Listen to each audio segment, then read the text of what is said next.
They told me what became of your ship. I say again that you are lucky. It is the only ship that survives. I could protect Port Maje, or else its ships, but not both. Perhaps Clario thinks I chose poorly.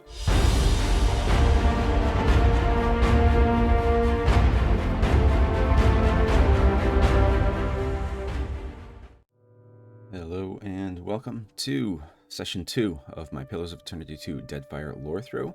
We are currently in Port Maje, in Rinco's house. He was recently playing, I think it was a card game, with a Huana and a Maua woman who bit his ear off, I believe, in Mike Tyson fashion. And he wanted us to seek some kind of justice for us, at least forget what he lost. Okay, so this is part of a bigger quest, I guess, called Burning Bridges, where it says tensions are running high between the Huana tribe and the Valian settlers of Port Maje in the wake of the storm. One of the Valians claimed to have been violently accosted by a Huana warrior.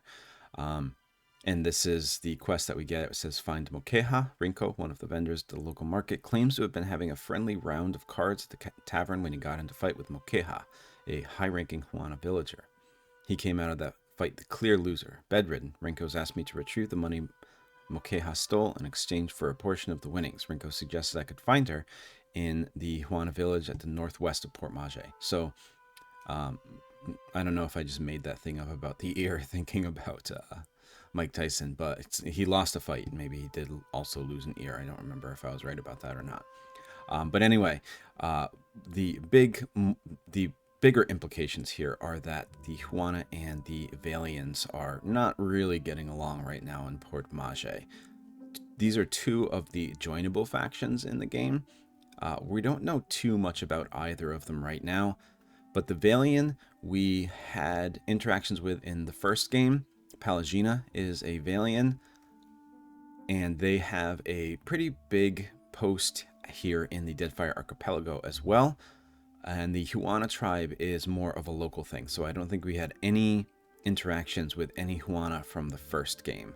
Most of them are Aumaua, and we're going to learn a lot more about them further into the game. Okay, that's enough by way of intro. Let's go see what's going on outside in Port Maje. Don't see why not.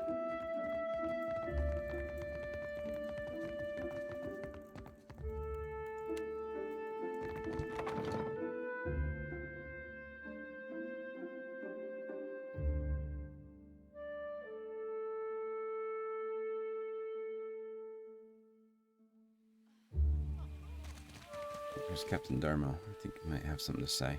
Sientere. But if you have something to report, you'll have to take it to the commander. I've been asked to keep watch over this house. As if anyone would bother with this Batso. So, Sientere is I am sorry, and Batso is a Valian term for male genitalia in a negative sense.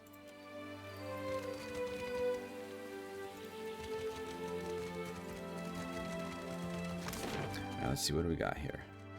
This was Rinco's house. This is the governor's estate. This is Governor Clario. We spoke with him last session, but he just wanted us to come see him. So that's the governor's estate. This is the market that we are at right now in the center of town. This is the Kraken's Eye, which is an inn. This is the Port Maje trading post. And finally, the Port Maje jail.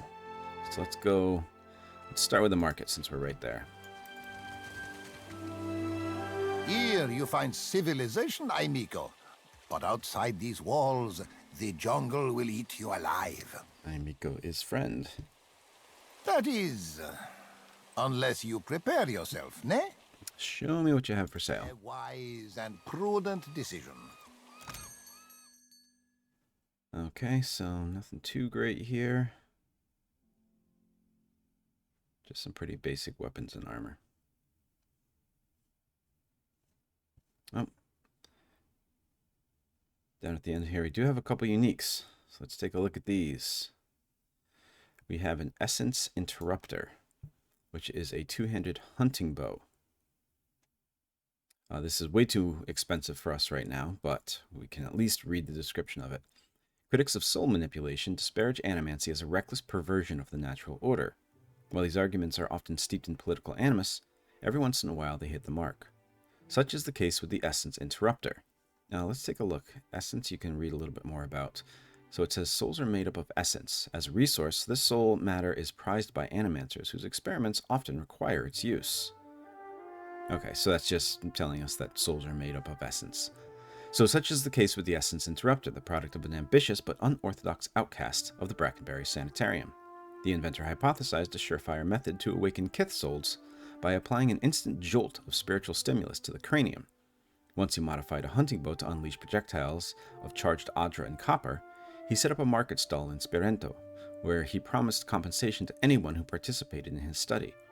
After calmly shooting arrows between the eyes of 2 test subjects, the Animancer was taken into custody.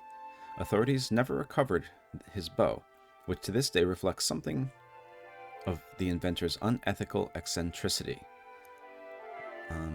So I feel like this is a little bit more important, so let me just take a look at this again here.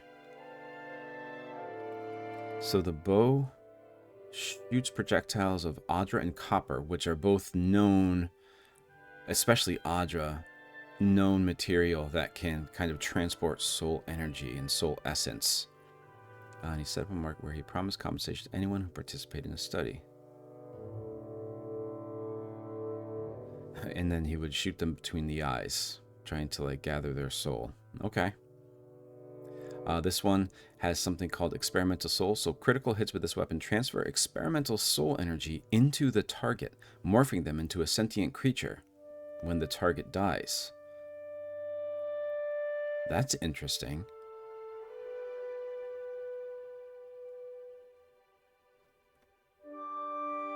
So it just says a sentient creature, so maybe it's almost like your body comes back to life as a different being? I hope I remember that this is here when I can actually buy it, because I would love to see what the effect of that is, like what actually happens. Okay, that one's super expensive though. Then we have Shattered Vengeance, which is a one-handed club. It gives the effect Shards of Woodica, a 33% chance to apply a stacking curse on a target, increasing their damage received. So the more you attack, the more likely they are to receive more damage. This club originates from a little-known sacking of Munga Waikinga, an obscure Rawataian village. The villagers were taken by complete surprise when a band of slavers descended on them. The slavers quickly overwhelmed the few guards and set to work rounding up the terrified people and killing those too old, too young, or too weak to fetch a good price at auction. One teenage girl, Lula Ko, was not about to allow the villains to harm her infant brother or enfeebled grandmother. Resolved not to surrender without a fight, she broke into the chapel of Woodica in the village common and plucked a torch from above the altar. She dipped it in pitch and smashed the priest's reflecting mirror, creating a club crowned in jagged glass. She prayed forgiveness from Woodica for her sacrilege and went out to confront the slavers. The girl's boldness surprised the slaver captain, and he was only able to laugh before Lula Ko killed him with a single blow to his head. The villagers, inspired by Lula Ko's bravery, revolted against their captors. Winning the day against all odds, the people of Mungo Waikinga forever honored the warrior child, as she and her sacred weapon were surely blessed by Woodica. So here we have an example of praying to Woodica before using the club and then instilling that power into the actual club. A Physicker's belt is this? No, this is just a regular belt description. Swordsman's bracers. Yep, and the same thing. So it looks like that's it here. Maybe when I have enough money, I'll be able to go and buy that hunting bow.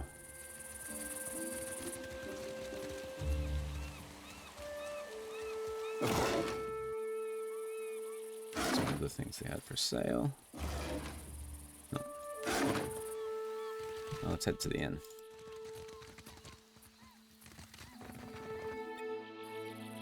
This wagon holds a few boxes and scattered garments. It's not right. I came here on the first ship. Why does an islander get paid the same as I? They're big. You got some grog. Simple blend of liquor and water. As barrels of water quickly stagnate over weeks at sea, this beverage offers a safe alternative for sailors, and it's much more prized. Any sufficiently potent spirit will do when mixing grog, and no two casks ever taste alike.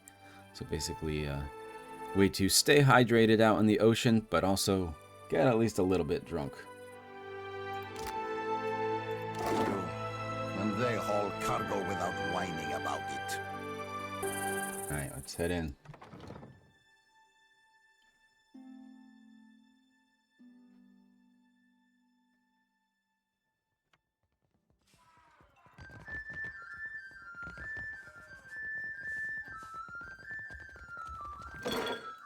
So inside of this stuffed kraken is a kraken's eye. A massive eye from the dreaded creature of the deep. Cloudy fluid stirs beneath a thick, fleshy lens. Gazing into the lifeless well of the eye is to stare into the abyss. We fought a kraken in the DLC of the last game. I believe we had some of these, but probably not anymore. Why doesn't Thorol call the guard? Who? Darmo is babysitting, and the rest are scattered across town. There must be someone.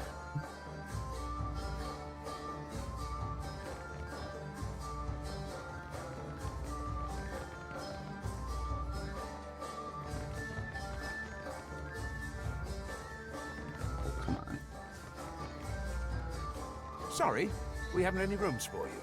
The rather large man behind the counter glances your way, smiling grimly. Guessing you're the one came in off that shipwreck down south. Not sure if that's good luck or bad, but here, I figure you deserve a drink. He slides a murky pint of ale across the counter towards you. So I got some ale. I believe I've read ale already. How can you tell? No secret to it. We haven't had a new ship in port since the storm rolled through. And yet, here's a stranger in my tavern. What's this about the rooms? We're full up. You aren't the first outsider to turn up looking for a place to stay after their ride off the island ended up at the bottom of the sea. He pauses, fixing you with a considering eye. Well, tell you what. I've got one room ought to have been cleared out by now. Only the occupants decided to outstay his welcome. Real trouble is, he hasn't settled his bill. He's a merchant captain by the name of Galleon. I've given him a fair chance, but he's been a right prick about the whole thing. I've got a spare key here. You chase him and his pals off, and the room's yours. At a discount. Okay. So we got a Kraken's Eye room key. An ordinary iron key. I'll see what I can do. Appreciate it, truly. I'll have someone tidy the place up for you once you're through. Chances are they've spilled ale just about everywhere. I don't want the man dead, and that's not what I'm paying for. Just see him on his way and we'll call it done. With a final nod, he turns away. Still kicking, eh? What'll it be? Any chance you saw the fight between Rinco and Mokeha? Mokeha? That'll be the Juana the poor fool got into a dust-up with, I expect. Yeah, I saw it. Made a real mess, they did. The two of them were having a game of cards, far as I could see. Guess things between them soured in a hurry. I kicked the Juana out, had a few men carry what was left of Rinco home. Do you know who started it? Could have been anything. Rinco doesn't know when to quit talking, and some of those Juana are real serious types. Far as I'm concerned, we owe the Storm Speaker for keeping the town in one piece. Don't mean I'd invite her people over for tea. So a Storm Speaker is a special type of chanter.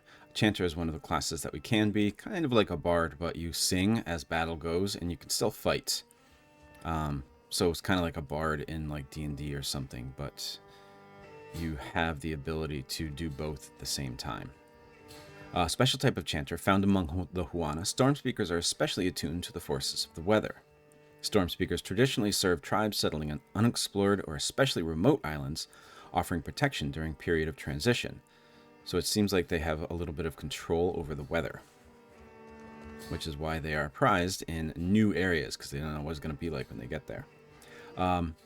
So they were playing against each other, Rinco and Mokeha. Well, yeah. Think maybe Rinco wasn't expecting one of the Juana to know the game so well. He looked real nervous by the end. Do you know Rinco? Well, no more than most. He's a hard man to like, let's say. Came here with the wife, an animancer. One of Odorisi's lot. The governor could tell you more there. That's all the questions I had. Sure. Just hope you don't mean to dredge anything up again. Leave the feuding for the Blue Bloods. So let's see these other options. Let me see what you have. That's sail. I'd like to hire some crew members into my ship.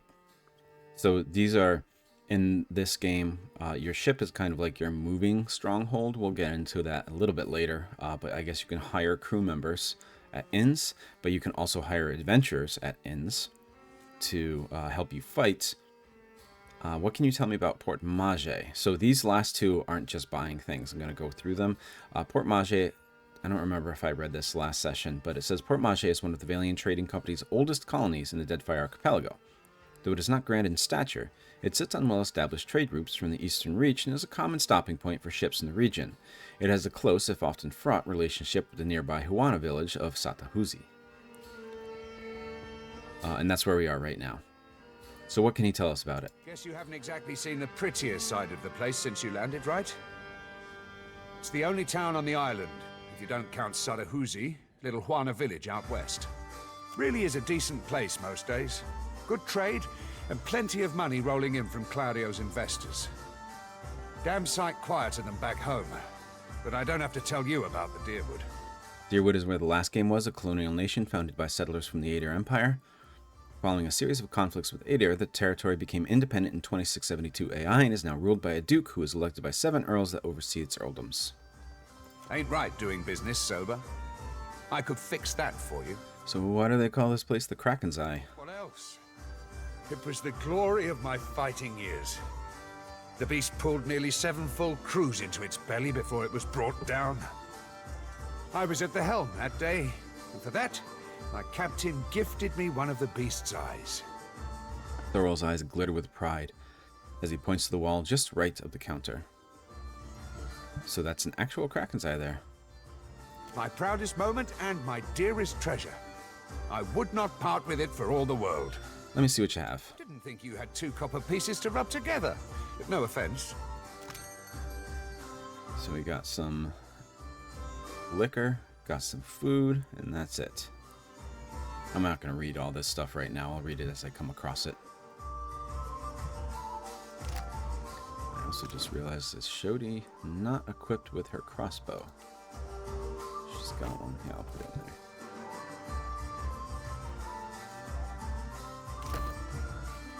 What do you need? She's got a saber, mace, and the sickle. Okay, good. Uh-huh.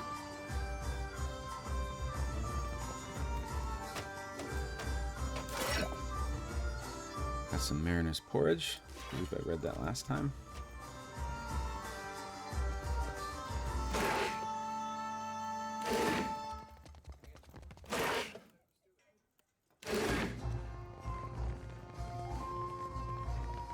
And upstairs.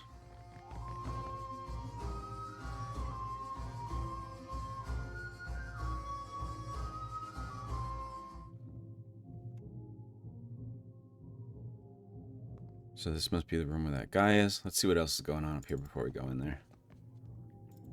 How does it work? You inhale. It isn't complicated. This one goes outside. We actually saw this door. It's just an upper deck. Maybe I was wrong. There's someone named Norgund. Ah, a new face. You've heard, of course, that Norgund remains the most reliable and discreet supplier of mostly legitimate wares. So it seems like a shady seller of sorts. Are you looking for something in particular? Mostly legitimate. I am an honest merchant, sir. But I confess that the tools I supply have an unjustly sinister reputation. How my clients decide to use these items is not my responsibility, after all. Show me what you have for sale. So we have some lockpicks, so that makes sense. Some spices. Just says an exotic blend of flavorful seeds and powders. We have some onyx. Huh. An uncommon gemstone with deep black. Onyx sometimes displays colored bands. Craftsmen and artisans carve it for purposes both practical and artistic. We have thief's putty. This clay-like unguent smells of lilac and chalk. When applied to the wrists and hands, it both steadies and quickens the body and mind, making subtle or delicate tasks simpler. Though there exist myriad legitimate uses for this concoction, its association with the criminal element tarnishes its reputation across Aora. So an unguent can be used in or out of combat to provide various... Okay. Huh. So you get +2 mechanics, sleight of hand, and stealth. So this guy sells things to make thieving easier. He's also got some drugs here, so that's why he's mostly legitimate. Okay.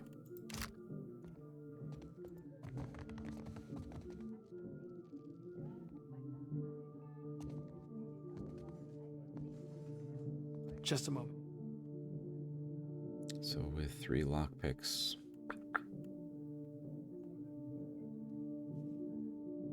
I mean, I'm not going to steal anything from him, so I don't need to waste those right now. Oh, here's Galleon. So wait, what was in here?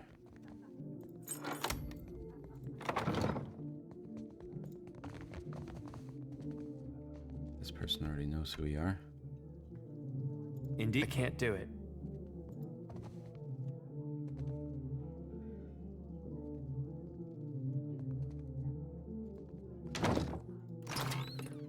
Got some rum. Distilled from pressed sugarcane or molasses, rum is ubiquitous with wayfarers and sailors. While it is considered respectable to dilute this spiced liquor with water, it's often enjoyed straight from the bottle. Sure, I'll take it. I believe it. Alright, let's go talk to Galleon. Don't remember ordering more drinks. Convince Galleon to leave. We got some antidotes. Immunity to poison attacks. Antidotes are a necessity for any traveler in the Deadfire where venomous wildlife and poisonous plants abound. The balmy climate can also cause even a minor prick of the skin to bloom into a deadly fungal infection. This vial contains an elixir distilled from a poisonous compound. Its deadly properties have been tempered by skilled alchemists, and it now cures rather than kills. This powerful concoction can purge the body of toxic compounds and provide protection against them. I don't think there was any antidotes in the first game. Of course. Got some vegetables. The people of Deadfire subsist on a number of indigenous root vegetables, greens, and wild beans. So all this, you'll see, whenever we open like food or anything like that, we'll see that the crew morale is +0. So while you are on your boat, you may have to make sure that your crew is fed. So that's what this is for. And the more morale you get, the happier your crew will be. So this will at least keep them fed, but it won't really improve them. They're not going to be happy eating vegetables, I guess. So morale measures a crew's overall attitude and sense of common purpose. The mental and emotional health of the crew is vital to success in combat. Poor morale may lead to brawls among the crew and even mutiny. That's one of the very few trophies that I haven't got for this game yet, or achievements I haven't got for this game yet, to get my crew to mutiny against me and survive it. And then crew, the motley assortment of mercenaries, miscreants, and ne'er-do-wells who staff the vessel.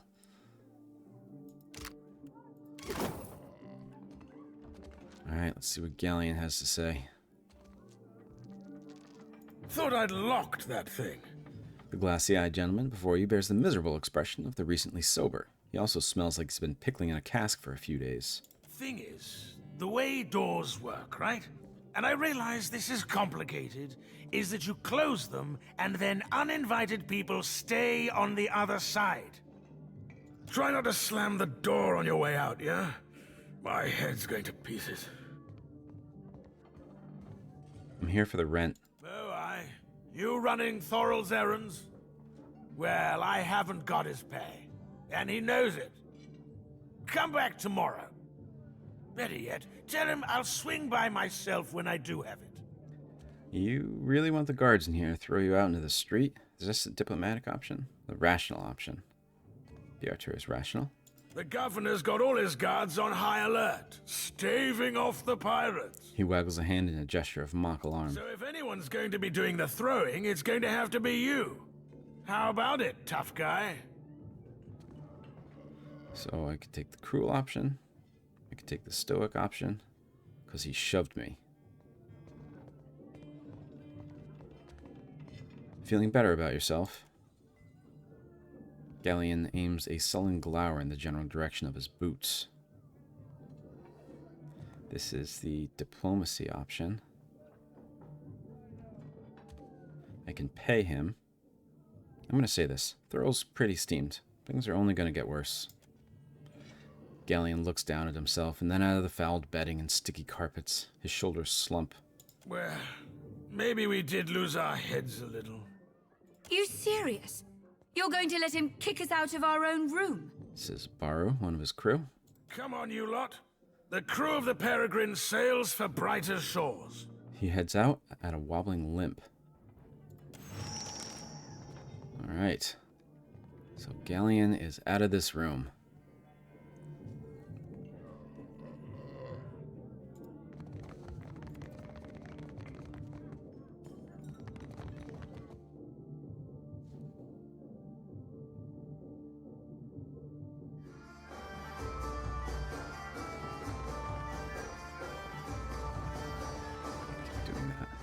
Still kicking, eh? What'll it be? Cleared out that room for you. Hey, good work. Times like these, I can't afford to keep on anyone who can't pay their tab. The second word got around, I'd have every pauper in the city on my doorstep. The room's yours if you want it. And for a job well done, here's your pay. He sets a damp leather coin pouch on the counter. So I've got minor positive representation with Port Maje. 1,200 copper for that. I'll take it.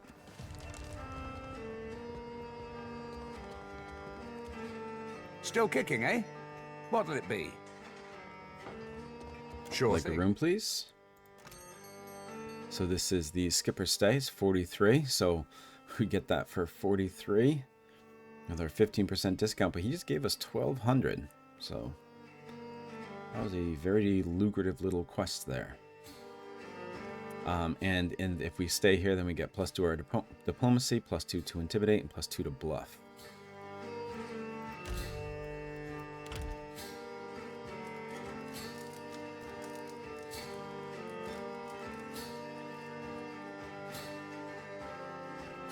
And this little symbol down here shows us those buffs.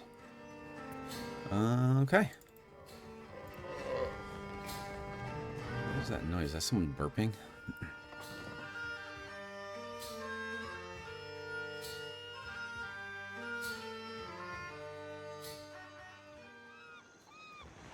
You think it's smart, giving the Huan all these guns? Why not? Well, just... You got some silverfin. It's common fish, fresh caught, served raw. River reed. These tall reeds grow on riverbanks of creeks and rivers. They often spook travelers with the eerie whistle of wind through their stems. And spire sponge. I think I've read that one already. I don't know. This wild sponge grows along the rocks of saltwater shallows. Named for its distinct tower-like shape, the spire sponge is gathered and used for everything from personal hygiene to bed stuffing. They might use them? On each other, most likely. Fresh fish! Race you to the coral. No contest. What? Just because you have Got webbed a fingers and I fishmonger can't here? swim? I have many fish here to trade. I caught them myself. So just a fish salesman. You are a strange man.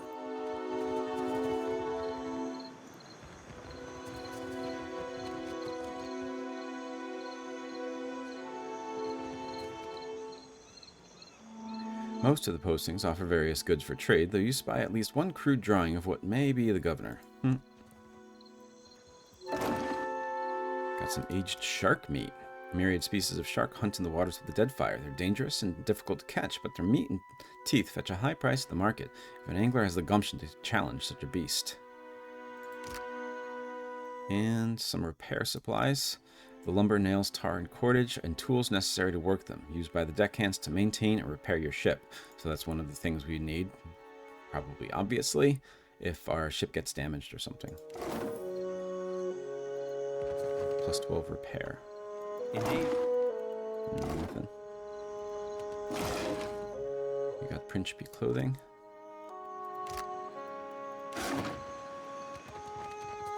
Alteria.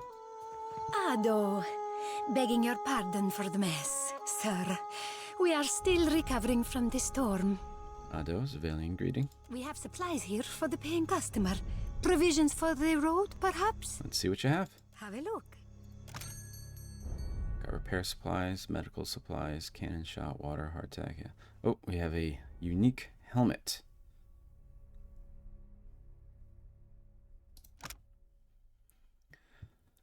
Grants death runes. Being near a killed enemy grants temporary damage reduction. No paladin better personified the ethos of the Bleakwalkers than Hans Elechbert. The Bleakwalkers are a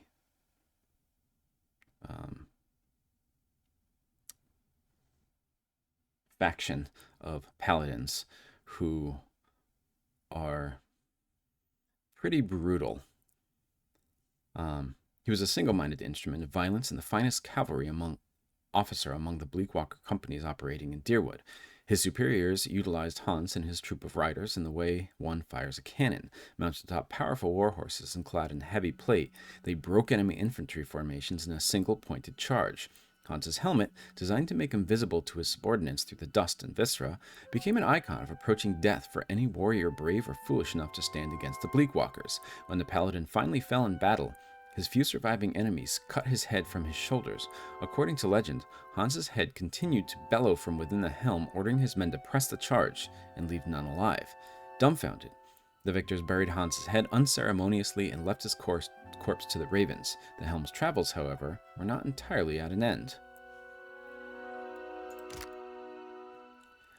We have a strange tablet. This stone tablet is wrapped in a rich leather and engraved in flowing vertical script in a language you've never seen before. I'm not going to try to read this. It's pretty long, and they are not words in English. I'm not sure what any of this means. This one says a Valian word for no, but I don't think this is Valian. I think it just kind of automatically highlights NE. But either way, that's interesting enough to buy. It's only 80. We have a battle-worn grimoire. So it's just got some spells here. And a ring of minor deflection. That's it. So let's trade for this.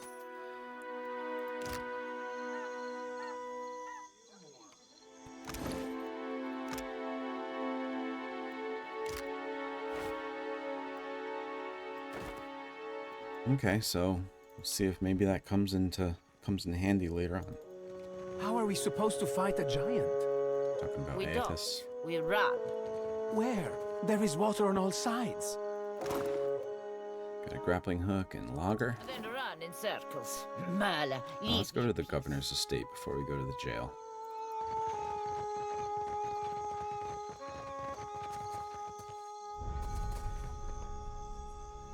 Got some glaive berries. The glaive bush is widely hated by farmers. It's known for sprouting up in fields in large numbers, seemingly overnight. Small berries ripen and fall to the ground in a matter of days. Glaive berries are highly poisonous, and as they spoil, they blight the ground, making it unsuitable for cultivation. They can be collected, however, and put to better use. Okay. Some water.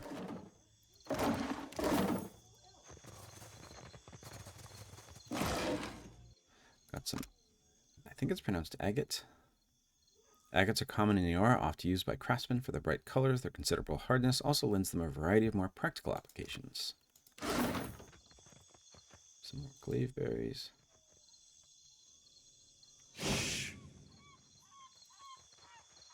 Not sure if sneaking also lets you see like hidden things easier.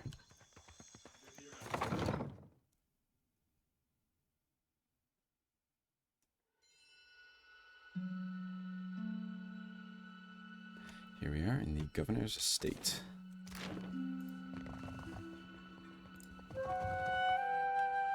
Happily. Not sure I can.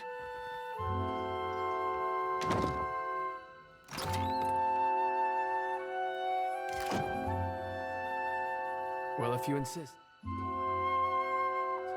There you go. Not too great in these. A worn dog-eared primer in the Huana language.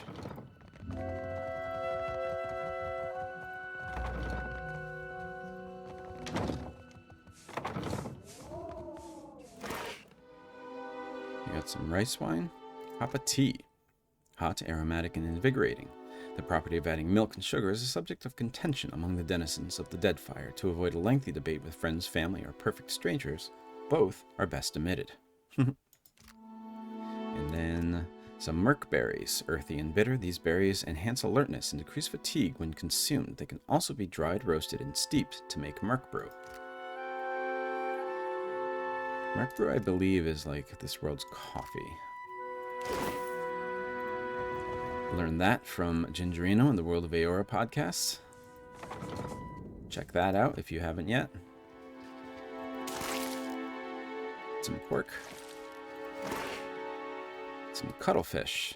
Usually caught by accident in fishing nets or crab traps, these cunning creatures often find themselves in a pot nonetheless. The tentacles and mantle are usually sautéed or fried, though some connoisseurs prefer to eat it raw. If you've seen Old Boy, then not only does he eat an octopus raw, but alive. Pretty gross. And then some tarloaf. This is not stealing, so I'm going to take these.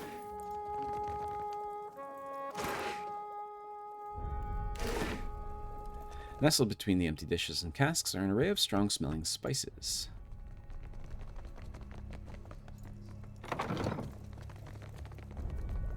Luisa and Governor Clario are in here. The books, we have the Book of the Hunt and On the Fire-Forged Path, The Travels of Yltan. I believe that's a new book to this game. Then we have The Light of the Dawn, a Raid Saren morality play. Can't see a lot yet, and that's part 2, and I'd rather read part 1 first.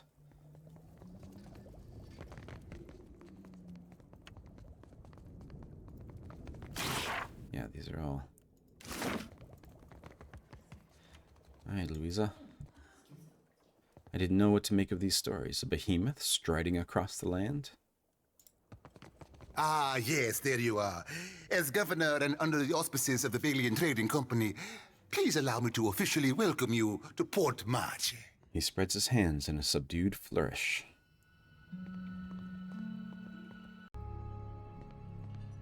So here we can learn a little bit more about the Valiant Trading Company. An outward-looking mercantile order from the Valiant Republics. The 30,000 employees are tasked with delivering profit on the homeland's investment. In the Deadfire, this means refining and exporting luminous adra in enormous quantities.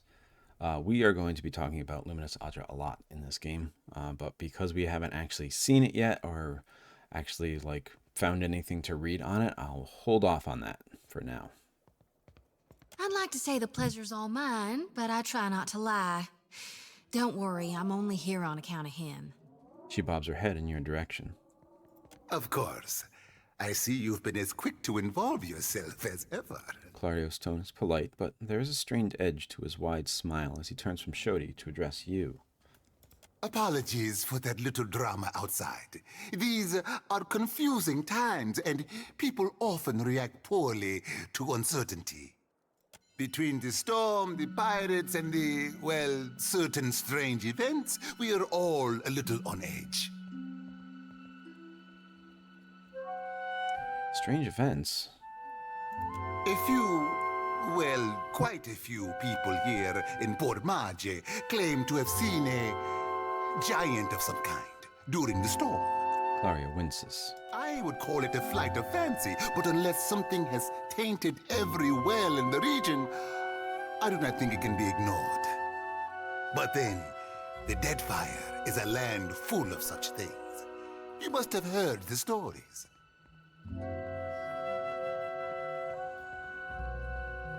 That wasn't a giant. That was Aethys.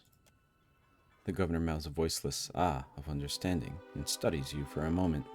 You'll find good company among the Dawn Stars here in town.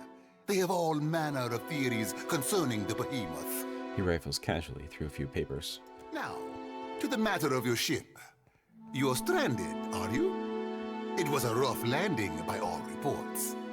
Unfortunately, our own ships are in no condition to sail. We've had dealings with the pirates ourselves. They've taken their share of supply ships. The storm saw to those berthed in the harbor. All that said, I believe I may have a solution, provided you're willing to help me in turn. The rational response, the diplomatic response, and the clever response.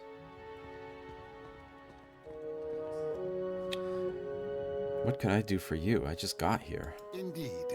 Which means I can spare you, whereas I cannot spare the guards. I have the guards on the lookout for pirate vessels looking to take advantage of whatever damage the storm caused. We've cannons enough to see them off, but I need every man ready to use them. There is a site of some considerable value elsewhere on the island. A value to the trading company, you understand. In point of fact, it's the very reason any of us are here. You're familiar with the Luminous Adra trade? And here it is, Luminous Adra.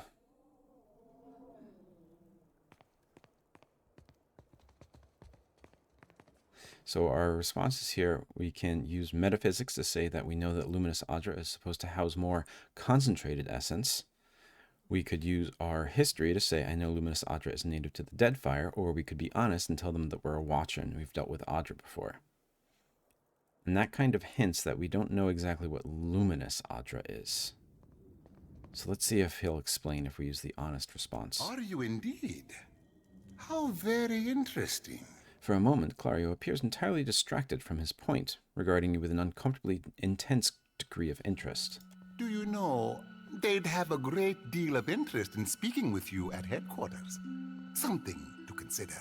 He finally breaks from his musings and flaps a hand to dismiss the subject. Well, Luminous Adra is to Adra what a fine wine is to, well, never mind that. The point is that it is a particularly potent material, suffused with essence, and it is only found right here in the Deadfire archipelago. So Luminous Adra is a different form that Adra takes. And like here, he says Luminous Adra is to Adra what fine wine is to. He's probably going to say some kind of swill or something like that. In other words, Adra is almost like a joke compared to Luminous Adra because of its potential to transport essence, to hold soul essence. And the only place you can find it is here in the Deadfire archipelago. It's also quite valuable. When refined, it sells for considerable sums. The trading company has invested a lot of time and money into locating sites suitable for mining and processing. Wait, you mean you're trading in souls? That's a colorful way of putting it. Energy, really, is more apt. It's not quite a matter of digging up the spirit of your old grandmother. Clario lets out a short, breathy laugh, shaking his head slightly. I don't know if he knows that it's not actually quite a matter of digging up the spirit of your old grandmother. He is digging up and mining material that can house soul essence. Spin it however you like.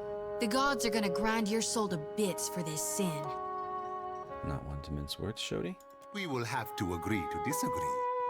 We, and I hope you understand that these matters require some discretion, have one such outpost on the other side of the island. A successful venture, up until very recently. So a Luminous Adra post. We sought to improve the refinement process. To that end, we hired some of the brightest minds in the field of animancy and brought them out here to lend their expertise. And then one evening, a storm rolls in out of nowhere, and my scouts begin to report that a giant has marched its way across the island towards my dig site. What am I to make of that? So he's got a dig site on this island, and Aethys must have stepped on it. We haven't heard from Mestre Odorisi since, nor any of his assistants, or the workers. I must know what has happened. If Odorisi, if his work is lost, then everything that we have worked for is at risk. Which is where you come in. You need a ship, I need information. See to this for me, and I'll set half the town to work. We'll patch up your ship, and you'll be free to go on your way. This is because I'm a hunter. Not a problem, Kith are easy to track. Gillard, then we are agreed. I will assign men to keep watch over your ship. You will find the dig site on the eastern side of the island. I'll mark it on your map here. Galawain, a veiling expression of approval that roughly translates to brave or defiant. I think I read that last time. You'll do it for the Watcher, but not for me? I see how it is. With a discontented sound, she crosses her arms over her chest. Yes. Why wouldn't I want a pack of Dawn Stars crawling over my Adra mine in search of their lost deity? Clario darts a quick, sour look in Shodi's direction. One more thing. If you should recover Odorise's notes, know that they would be of great value to me. Alright, we leveled up. We got extensions to Stranded and to Hunt a God, so we have to go to that dig site on the eastern side of the island. So first, let's level up, as usual. I will be pausing the recording and just let you know what I did. So first, Adair. So for Adair, I gave him Confident Aim, which when I'm attacking with a proficient weapon, it converts grazes to hits. And then I gave him the ability Into the Fray, which costs 2 discipline. The fighter lunges through the battle, pulling an enemy into immediate melee range, causing crush damage and leaving them dazed. I also upped his athletics, so it's now 4, and his survival, so it's now 6.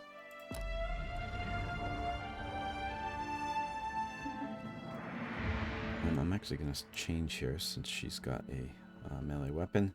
I'm going to do Shodi next.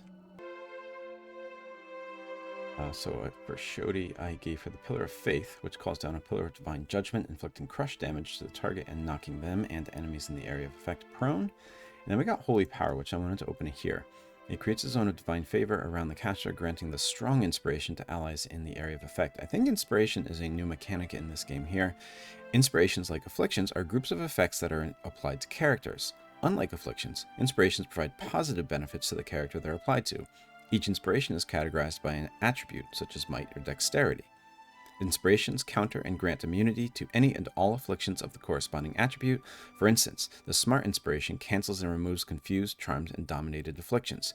So they're kind of like buffs, but it also grants you immunity. So here, it grants us the Strong Inspiration, and strong characters have +5 might, and I think that means to anything that would target our might, any might, what's the word that they used? Afflictions. Any might afflictions we are immune to.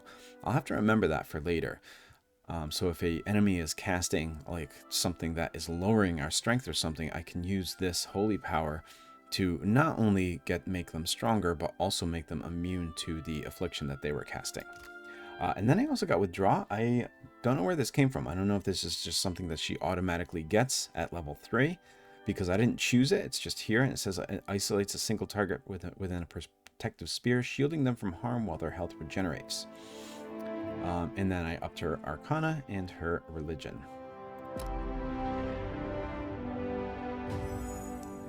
And finally, we have Gjarc. For Gjarc, we gave him Phantom Foes, which invades the minds of targets in the area of effect, causing them to believe they're surrounded by phantom foes, leaving them flanked for the duration. And hopefully that would make them vulnerable to sneak damage. I don't know. Flanking occurs anytime 2 attackers engage an opponent in melee from opposite directions. When this situation happens, defenders are flanked, inflicting various penalties and allowing them to be sneak attacked. Any condition on an attacker that would break the engagement will also remove the flanked condition on the defender if it cannot be sustained without them. Note that there are a small number of abilities that grant exceptions to the standard flanking rules, such as the Barbarian's One Stand Alone, and the Ranger's Stalker's Link, and the Cypher's Phantom Foes. So, when I use Phantom Foes here, then it will make the enemy flanked, which will make them vulnerable to sneak damage, and this Biting Whip causes the Cypher's weapons to generate a field of parasitic energy that lashes out at the target, increasing damage inflicted on and generating focus for the Cypher. This is a upgrade from the Soul Whip, and since I'm a Beguiler,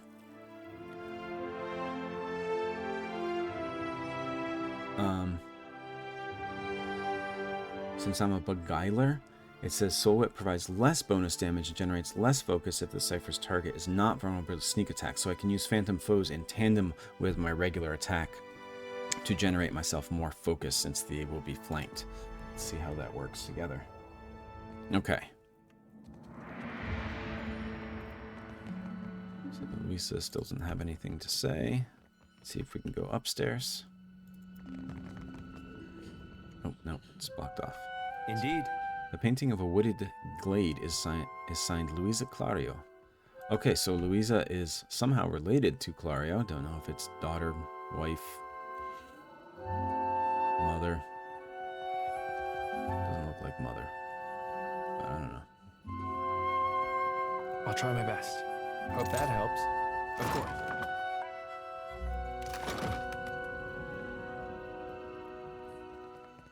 All right, let's read some books here. We can read it without actually taking it. So this is the Book of the Hunt. I believe this book was in the first game. When my students ask to be taught the way of Galawain, I tell them they have already failed. So here, Galawain is the god of the hunt, assassins, pursuit, wilderness, and predatory creatures, sometimes thought to take the form of a fur-clad hunter or of a great hound. Galawain favors the survival of the strong and the culling of the weak. Does one ask a deer to present itself as dinner? Of course not. One must outwit, outmaneuver, and overpower the deer if one dreams of venison. So it is with the seeker god. To ask a question is weakness and idle indecision. To seek answers is to understand, and to become one with Galawain. Survival begins with strength from within. But I only strike my students when they ask the second stupid question, for all of us begin young and weak. It is a point fact, and not one of shame, and a central tenet to Galawain's teachings. Perseverance and cleverness are prized by Galawain above brute force, a fact my young pups often forget. It is right and proper that the strong lead the weak, and it is equally proper that the strong be continually tested until the balance changes. Galawain celebrates the strength of the victor and the prowess of the well-fed predator, but above all, the clever hound celebrates the transformative nature of strength. Galawain's greatest desire for us is that the prey becomes predator, mewling babes grow into strong hunters, and the lost find their own enlightenment. So whereas the first question, even though it's a stupid question, this person says, when they ask to be taught in the way of Galawain, he says that's a stupid question. He understands that that's just the beginning of their journey, and that is something actually to be celebrated. So just because they ask one stupid question doesn't mean they're going to be lashed out against. This philosophy is best exemplified by the rites of the Anamfatha of Erglanfath. Erglanfath is a territory comprised of the forest southeast of the Bale River, populated indigenously by a group of loosely affiliated tribes collectively known as Glanfathans, and governed by a council of its 6 most powerful tribes. Erglanfath is home to a large number of ruined Engwithan sites, which Glanfathans hold sacred. The ruins have been at the center of a number of large-scale conflicts with the Deerwooden colonists, whose settlements often encroach on Glanfathan territory, and who frequently seek to plunder the ruins for their relics. So Erglanfath was very important in the first game. I don't know if we have any interactions with Erglanfath or Glanfathans in this game, though. Definitely not Erglanfath, but maybe there are some Glanfathans out here. I'm not sure about that. Anyway, when one of the Glanfathan spiritual leaders is old and nearing death, it's customary to enter the woods and confront Galawain's herald. If the seeker god finds the Anamfath's life, deeds, and soul worthy, the reward is a quick death, and his soul joins Galawain's pack. If deemed unworthy, the Anamfath is killed, his soul forced to find its own way to the next life, and his memory erased from the records of the tribe. Survival begins with strength from within, and weak leaders endanger the whole pack. This is Galawain at his purest. Even at the end of life, one must struggle for worthiness, for greatness, just as one must struggle every day to feed his pack. The seeker god is easy to understand if one actively engages in the quest for knowledge, but his secrets are self-occluding to those who merely ask, desiring knowledge without the requisite hunt. My own flesh and blood once asked me, "Will learning to hunt please Galawain?" I told him yes, but added, "Galawain would prefer that you hunt to learn." So the act of hunting is actually learning in and of itself. And yes, this game just automatically highlights words here. Will is talking about will defense and everything and the mechanics of the game, but this is just the word will learning to hunt. So just whenever it says some words, they will always be highlighted. So that was the Book of the Hunt, and then we also have On the Fire-Forged Path, the Travels of Gjarc Yltan. And this, I believe, is a brand new book in this game. Excerpt from On the Fire-Forged Path. Though I was born and raised a Mogranite, and a Mogranite now I will stay, as a young man I undertook a pilgrimage to visit a holy house dedicated to every god. In so doing, I hoped to know them each better, to take what they had to teach and sow it into my soul like so many seeds, that my soul might grow and bear only the most delectable fruit for my goddess to devour at the moment of my death. So it is with no small amount of amusement that I pen this account of my visit once to a church of Wall, the many-eyed, many-tongued god of dreams and secrets, revelations and mysteries, and reveal to you all I learned there. So this is a Mogranite book, but it's going to be talking about a visit to the Church of Wall, the god of secrets, revelations, illusions, cryptography, obfuscation, perception, dreams, and visions. Wall is, in and of itself, a mystery, with no consistent form or gender. Its followers revel in the acts of creating and unraveling mysteries.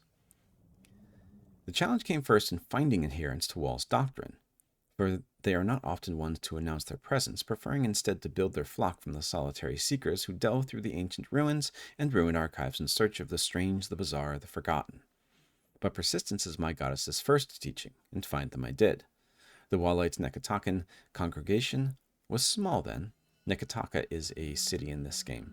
It was small then, as it likely remains now, and on the morning I stumbled upon them, they were lounging like so many cats in the sun on the steps above Queen's Berth, sharing between them a bottle of arrack and pipes packed with white leaf and ripple sponge.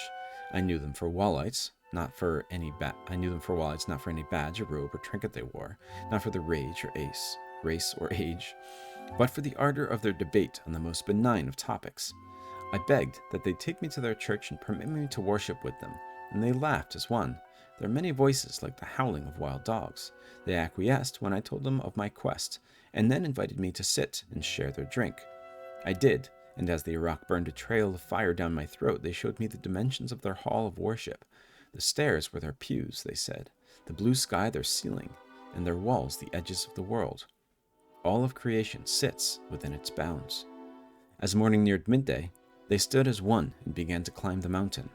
Where do you go now? I asked. To worship, they replied. A great wave of relief washed over me, for at last I would have my lesson from them. We climbed the many steps of Nekataka and arrived last in the sacred stair. Where is your temple? I asked, and in response they whooped like children, rushing past me in a squall of smoke and laughter. I followed as best I could, though I wet my good slippers in a stream and could hardly keep my feet on the moss-licked stones, and we surged soggy-footed and hollering into the Temple of Gon. To worship, they cried. We shoved past Dawnstars, bent in praise of their macabre god, laughing all the while, and came to stand with the leafless tree whose boughs were hung in lanterns too numerous to count. I had nary a moment to catch my breath before the Wallites were clambering into the giant great tree's branches. A young man pulled me up with one hand and handed me a pipe with the other. The priests of Gon screeched and wailed, and all the while we squawked like birds, our smiles wide and eyes alight with Iraq and lantern fire. The Mataro came soon after to chase us away, but not before we'd done our share of singing to the many-eyed, many-tongued god of dreams. Would that I could have stayed with them a while longer, but alas, I could not deny my soul its journey, nor the whispers of my goddess in my ear. I took again to the road in search of churches, but I must admit, I longed always after for that tree. So these series of books seem to be a Mogranite who is on a travel to learn more about other gods, and in their encounter with Wallites, they were a little bit surprised, but seemed like they were mystified as well. We have this word Mataru here. I don't know. I'll read it now. The highest class of Huana society, consisting primarily of warriors and priests, tribal chieftains traditionally rise from the warrior ranks. The Mataru shoulder the responsibility of governing the older castes and determining the practical and spiritual needs of the tribe. So the Huana has a caste society, and Mataru are at the top of those castes. But we'll go into more detail about that later. So that was both books there. This one, unfortunately, I don't want to read right now. This is a morality plane as part 2, but I also can't steal it. So, I don't know. Hopefully we run into that again, or I remember that it's there.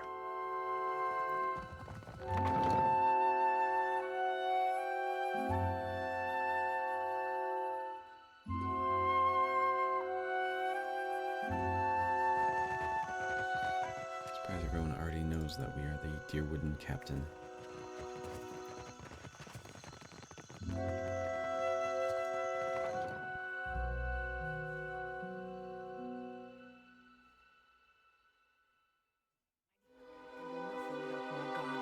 Mariko, I can do nothing but... She said, I can do nothing without more guards. So this whole place is on edge because the guards are all at the cannons. Yes? What is it I can do for you? This is Savia. The watch commander looks up at you after her listless greeting, and you notice that she has a dark bruise around one eye.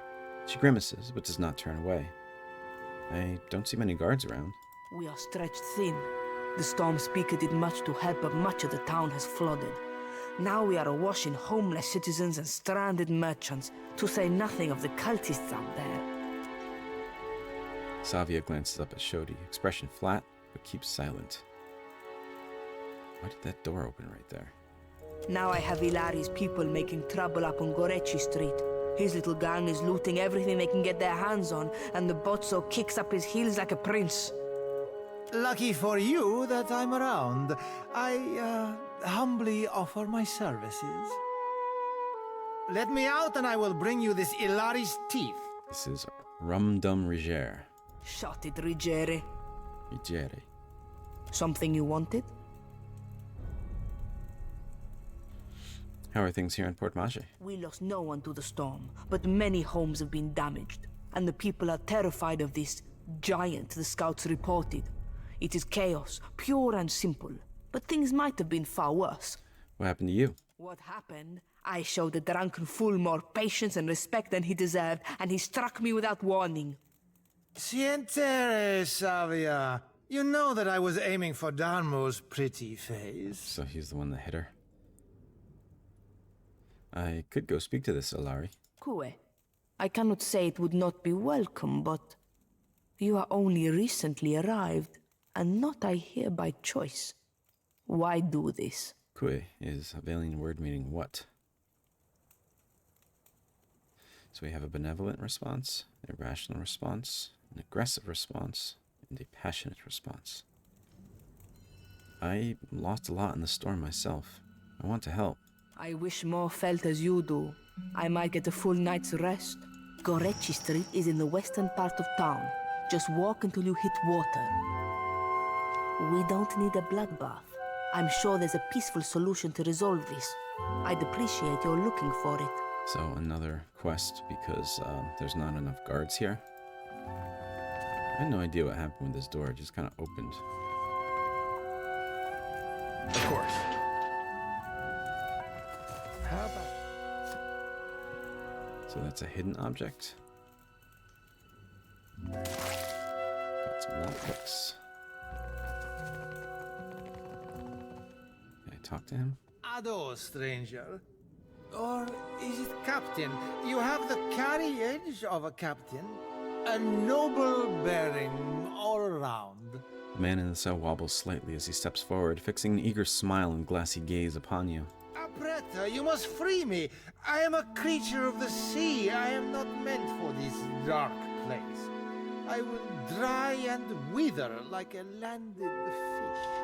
Apretta means is a Valian plea to make haste, so go quickly. What did you do to end up here? I did no one any harm. I am at the Kraken's eyes so often Thorol should pay me. I sample every bottle for quality. My loyalty has given him heirs. I would have paid what I owed in time, had I the coin. So apparently his sampling is just drinking everything without paying for it. You walked out on a tab, Rigere. Nothing to boast of. And then you crawled up to the governor's estate, pissed on the steps, and resisted arrest. I like this guy. Merla, I do not remember that at all. Right on the steps? I am sorry for the last. I tell you, Savia, I cannot help my magnificent reflexes. You were being very grabby. Merla is a Valian expletive or curse. Do you know your way around a ship? Do I know ships? He asks. I know every vessel on these waters, every one. From the galleon to the... every one of them, sir. You have enemies? These fists will drive them into the waiting arms of the sea goddess. He clenches his fists, raising them above his head for emphasis. I could use you on my crew. What do you need me to do? You see how fate has brought us together? The ice-hearted guard, she has set my fine at 400 pyres. I have none. I flounder here until the debt is paid. It says pyres are the common base currency of the Valian republics. The pear-shaped copper coins are heavily used in trade hubs of the Deadfire archipelago. So it's another type of currency. Any suggestions how to get you out of here? A matter of coin. 400 beautiful coins. That or the key, yes? The door is the thing. Gjarc leans in to wrap his fingers around the bars of his cell, rattling them to no effect. He sets his forehead to the bars, sighing. The commander, she guards the keys like a jealous wife. It would take steady hands to slip it from her pocket. That is, if you have need of keys at all. He turns a finger in a small circle by the lock and winks clumsily at you. You think me idle to ask this of you and do nothing? I have scratched, sir, a little mortar from beneath the bars at the window at every chance. The stonework, it is very strong. I can do nothing by hand. With tools, perhaps. With explosives, for certain. Seems like there's a lot of ways to get him out of here. Norgund, in the Kraken's eye, he carries many such useful items. All for legitimate use, of course. Animancers, they love explosives. He raises his brows and grins toothily. Okay. So we have another quest. We can pick this lock if we want to. Let's see what she says. Keeping out of trouble. Any chance you'll What is it? Any chance you'll lower Gjarc's fine? Eccoci. Why should I do that? To show my appreciation for his aim? Gjarc is a drunk and a fool. Do not trouble yourself on his behalf. Something you wanted? Okay. Well, first I'm gonna go and see if doing this little quest for her changes her mind about that. Apparently, I can pick her pocket. I can pick the lock. Or I can get some explosives. Oh, and there's the wall right there. I can explode the wall. All of these things, I don't know how we'd get away with it.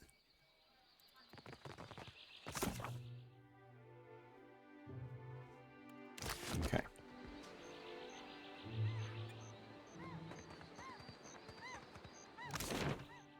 So, I think we've spoken with everybody here at the harbor. So let's, I think Gorecci Street is this way.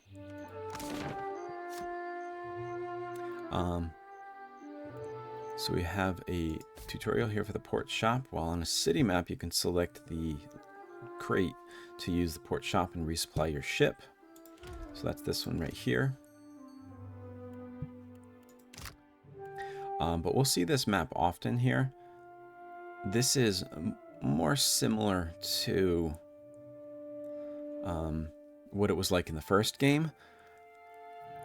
Although these maps are a little bit more detailed here. They appear hand-drawn, but we can choose our areas here. They're kind of outlined in white, so we're at Port Maje Harbor. There's also Gorecci Street, where we have a quest, and there's Satahuzi, where there's also a quest. We can leave town by sea or on foot. Sea is not... We can't actually choose that right now since our ship is broken down, but normally we'd be able to leave town this way as well. We also get a little bit of information about the town we're in. So Port Maje is a colonial port town. The population is 3,200. And we see here, like, it didn't seem like there was that many people, but we are just at the harbor. And here's Gorecci Street. But there's a lot of other homes as well that are here. So when it says 3,200, we are not taking into account only the things that we can actually explore. So Their religions are Andhra, Woodica, and Aethys. They import wheat, silk, leather, cotton textiles, animancy equipment, and marble, and they export palm oil, vorlis, arak, rice, fish, and Engwithan relics. Wonder where they get those. Their government is a chartered ducal governorship. Their ruler is Governor Jase Clario.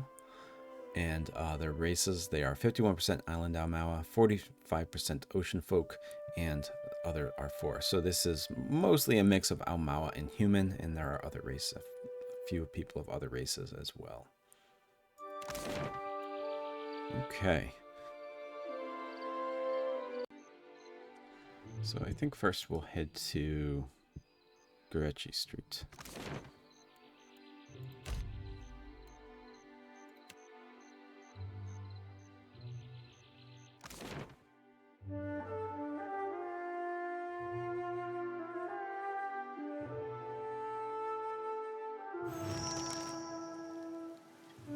You make your way through the side streets of Port Maje. You come upon visible traces of the storm's passing.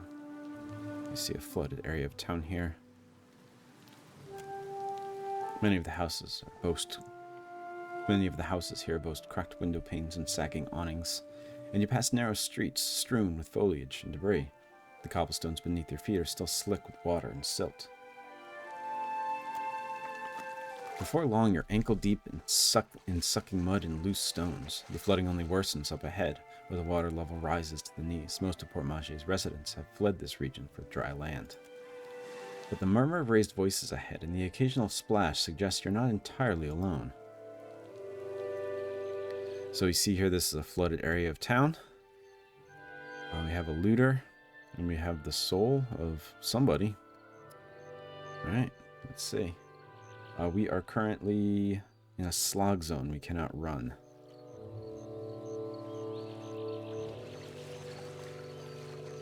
Don't let them leave. We can't have witnesses. That's me. Okay, yeah, they just are immediately hostile.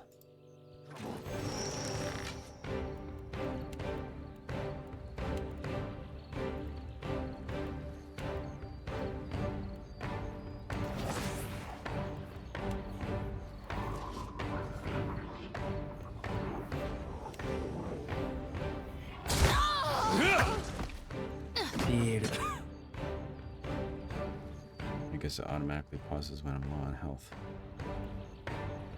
Man, that was fast. I'm all right. Told you. We're dropping like flies! So let's see what it says about injuries and rest. Triggering a trap or being knocked out during combat will apply an injury to the character. Injuries remain on a character until he uses food or drink while resting, or by resting in an inn. Okay. That's it.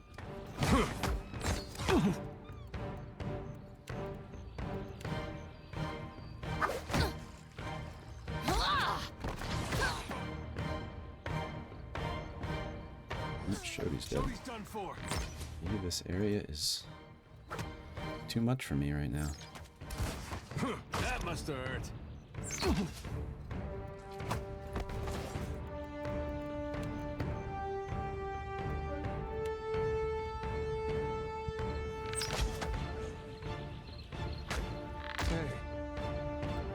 Oh, oops. Okay, so maybe let's not go here yet.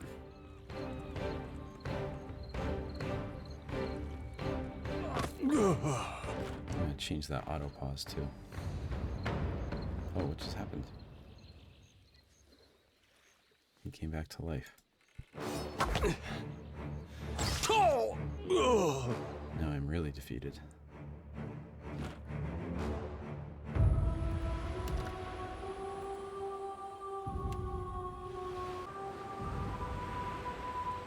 Okay, so let's go to Satahuzi.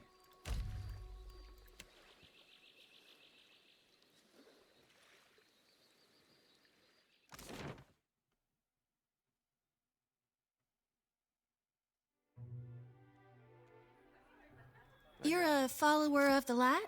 The light? Oh, you mean...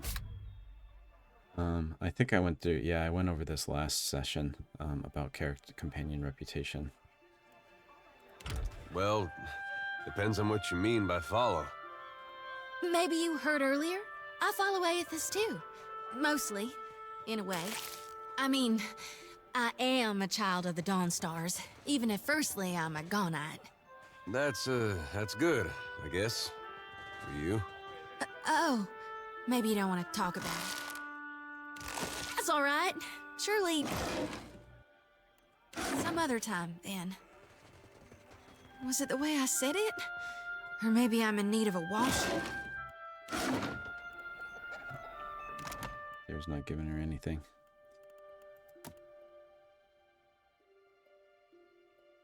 Okay, so we can see the entire conversation here? Oh no. So in Satahuzi, okay, they had a conversation with each other that affected their reputation with each other. Of course. We have Storm Speaker Ikawha. We have Yofani, Yofania. Fancy a look at the wares, my friend? You're a bit out of the way, aren't you? Cozy spot, right? Not much competition apart from the basket lady. And the Huana have coin to spend and goods to trade, same as the rest. Did you see the fight between Rinco and Mokeha? Did I see it? Best night of my life. She jabs vaguely at the air, pretending to throw punches. And he was snuffed out like a candle, poor bastard. I assumed he was being his usual charming self. How he and the wife get on so well, I have no idea. Why do you ask?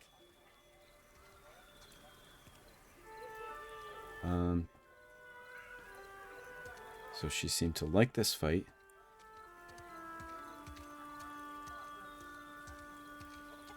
How he and the wife get on so well, I have no idea. So I guess usually Rinco is charming. Not really. I saw the Huana woman bearing down on him, looking like trouble. They argued for a bit. His buddies were dragging him down the road not long after that. I asked how it started, and she doesn't really know. So let's see what you have. On the island. Shorewalker sandals. These thin leather sandals are commonly worn by Juana Reparo as they tirelessly scour the coast for plants, sea creatures, and valuable detritus washed up by the tide. They provide grip and stability in the shifting sands. So Reparo are the lowest class of Juana society. The Reparo are designated to work as unskilled laborers to starve in times of scarcity. Their status is a function of the survival in the often unforgiving Deadfire and not a moral judgment. The Reparo are destined to be reborn into the Kurau or Mataru class in their next life. So this is another one of the castes of Juana society.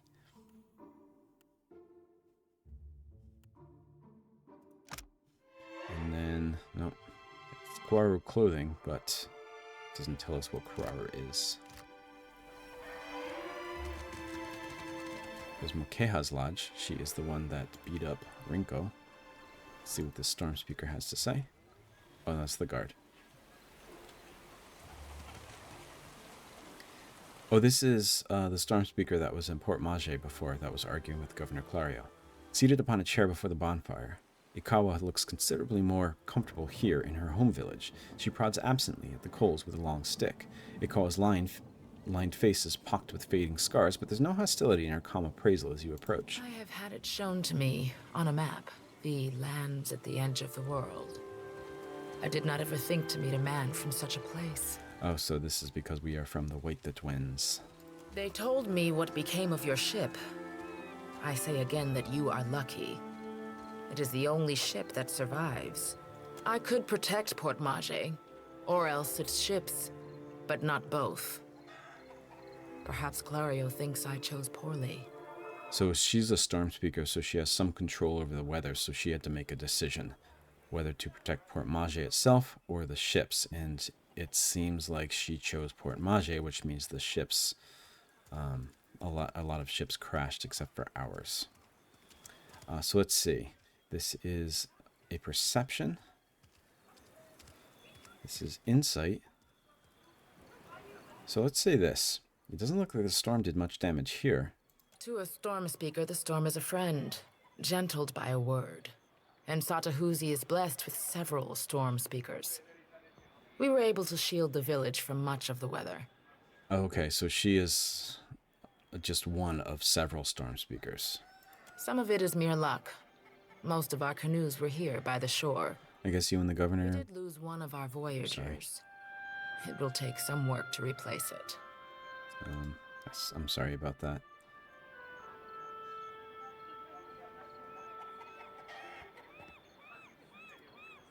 So some of it is mere luck. Most of our canoes were here by the shore. We did lose one of our voyagers.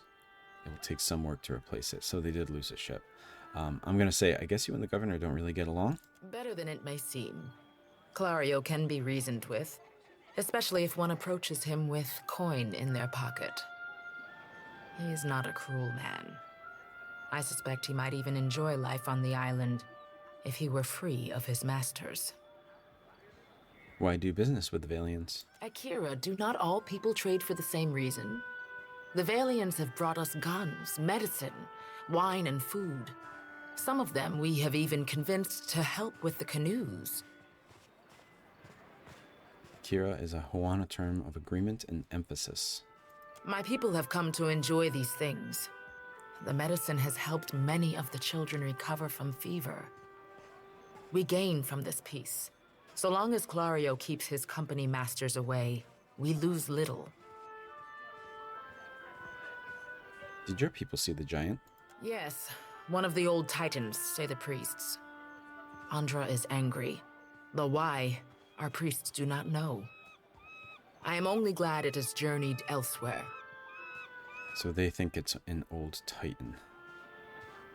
Andra is angry, the goddess of oceans, forgotten things, lost restlessness, and mourning. I think I already read that one, though. A titan? Ngati, Andra's realm, harbors many great beasts. They say the ancestors of the Kahanga tribe, and so their queen, hold pacts with such creatures. My priests wonder if this is her doing. So we have a mention of the Kahanga tribe.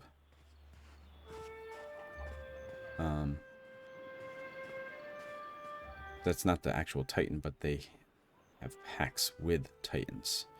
And then we have this word Ngati here, which is... Ngati is the Huana trickster goddess with a humanoid body and the head of an anglerfish, who's thought to lure mariners either into or out of trouble at her whim, kind of like a siren. They often worship her as Andra, making the Huana the only people that believe Andra has a physical manifestation. So Ngati is basically the Huana word for Andra, how they recognize Andra. And she pronounces it Ngati, and that's all I'm going to say about that for now. I just wanted to make sure I brought that up. It's pronounced Ngati. Did your people see the giant? I already asked that. Can you help me free my ship? Actually, let's see what she says if I tell her that the giant is Aethys. Is it redemption you seek, then? You risk much to chase a god across the sea. The Dawn Stars, too, wish to meet this god. What if he does not wish to be found? Okay. Can you help me free my ship? Yes, but it will take Clario's assistance. Convince him, and I will aid you. So they'll actually work together. I thought maybe asking her would give us like a separate quest or something, and we'd either side with the Valians or the Huana, but apparently they work together here. Why wait on Clario's words? You are one of his people now. It falls on him to protect you. Okay. Mokeha is causing trouble in town. Ikawha sighs deeply and folds her hands in her lap. Mokeha is proud, like her father. Each day this alliance tests her patience. What has happened? Use my insight to say, is she your daughter? She shares my blood, my caste, my temper. But she is a daughter of the tribe. It is different among our people. So it seems they think of family differently. I just need her to return what she stole. Mokeha is no thief. She has all she needs here. What need has she to steal? Ikawha's tone does not brook argument. The Valians must be mistaken. Speak with her. You will see. Never mind. Okay, and this is Mokeha's house up here, so let's go see.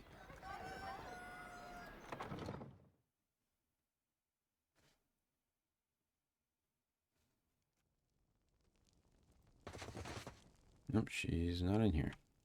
Some weapons. We have obsidian flakes, which are currency.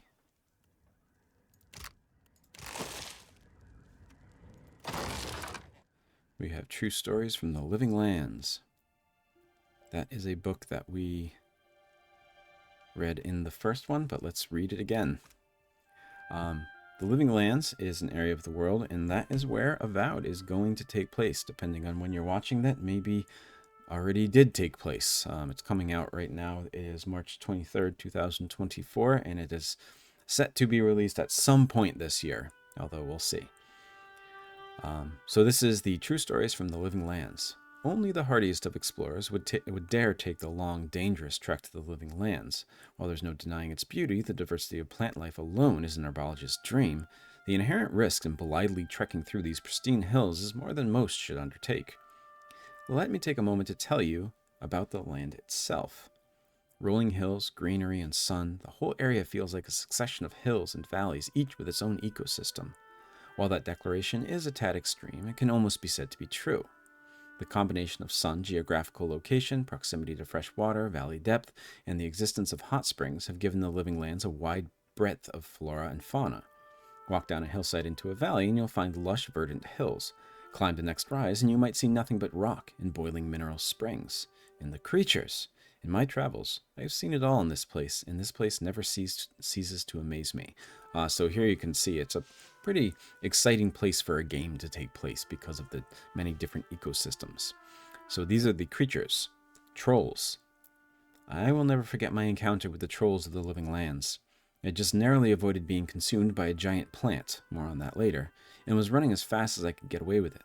I broke the crest of a hill, and the valley below was wide, green, wet, and covered with low, thick-branched trees.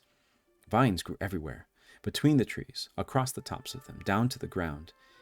It as a mess of vine and green. It was a mess of vine and green. Cautiously, I worked my way down toward the basin, keeping an eye out for anything suspicious, and it's a good thing I did so. I noticed not all the trees appeared to be trees. I froze, dropped to the ground in an effort to minimize my appearance. One of the trees moved, lumbering slowly away from the cluster. It's then that I realized it was a troll, stepping out from among the group of trees it had been resting against. With a few more steps, I would have walked right into their home. The camouflage these trolls exhibited far exceed any that I had ever seen before. I hope to return again in the future and observe them more. So trolls in this world, I don't remember if there's any. There probably are at some point in this game. But they tend to take on the characteristics of the area that they are a part of. So if you are a troll in a forested area, then you will look like a mess of vines and branches and trees and that kind of thing. So it provides a kind of natural camouflage. Trolls often in fantasy, at least from a few I can think of, namely The Hobbit, J.R.R. Tolkien's The Hobbit, and the Netflix show Hilda, they turn to stone when the sun rises. And I wonder if this is kind of like a take on that, where they're, rather than actually turning to something environmental, they just kind of are something environmental. They can, the trolls in AR do not turn to stone at sunrise, but they are always a part of the environment. So I wonder if that was kind of inspired by that stone turning. Next section is insects. While I've never seen them, I've read reports of giant insects in the Living Lands. Centipedes, flies, mosquitoes, and hornets, all 10 times the size you'd wish to see them elsewhere. It may be horrifying if you run into those in Avowed.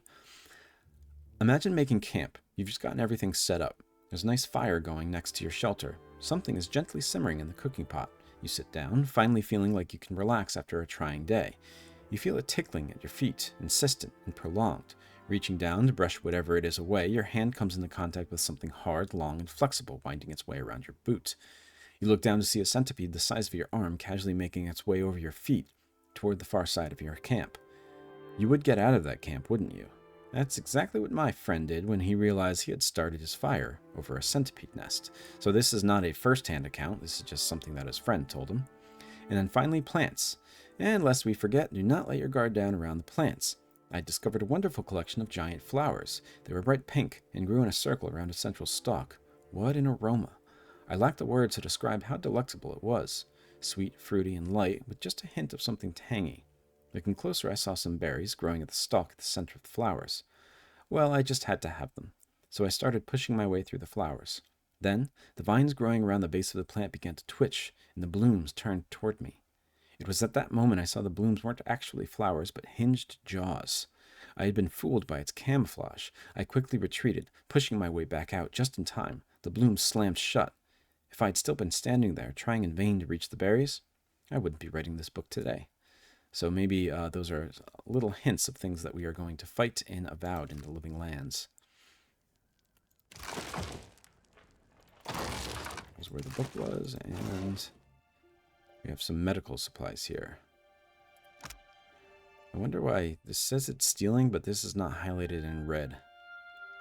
Medicine can be a risky venture, even when it's not on the high seas. Ship surgeons rely on a wide variety of bandages, threads, poultices, remedies, and sharpened instruments to treat injuries, sickness, and deprivation. So that is something we can use on our ship. And we need to heal somebody.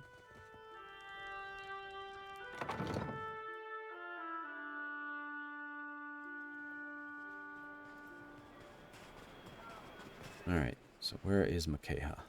Oh, there she is.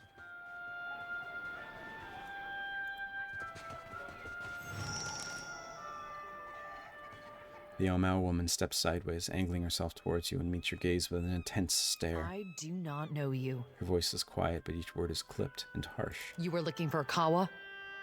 Rinco says you robbed him during a card game. Rinco? She scoffs in a guttural burst of sound. The Valian? You jest, Akira. I should have thrown him into the sea. He dares to call me a thief? Diplomatic.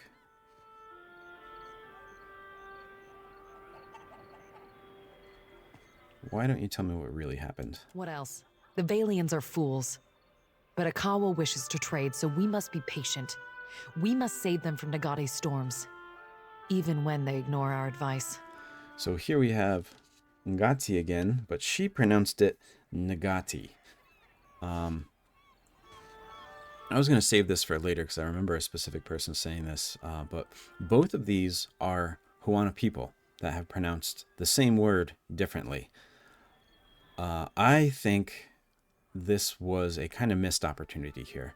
I think it could have been like the difference between Huana people who correctly pronounce it Ngati and people from outside who just are trying to either assimilate or appropriate Huana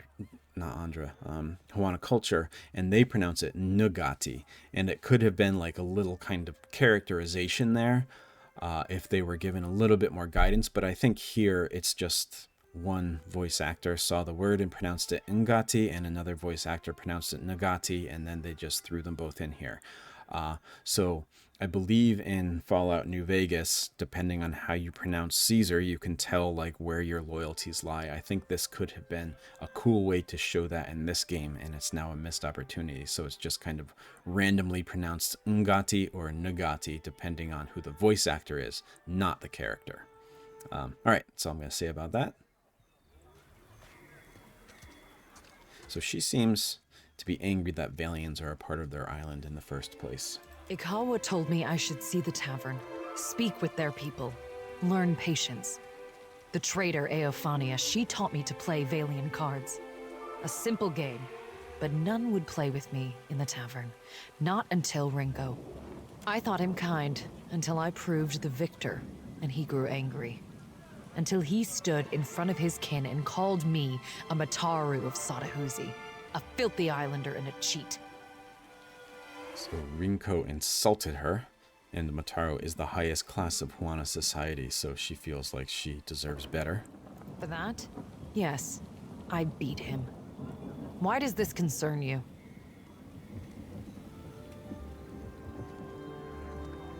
Without the coin, Rinco will lose his home. Don't be foolish. Clario will see to him. So this is because I am diplomatic and I have 11 intellect at least. I could also be benevolent. Rinco has a child to feed.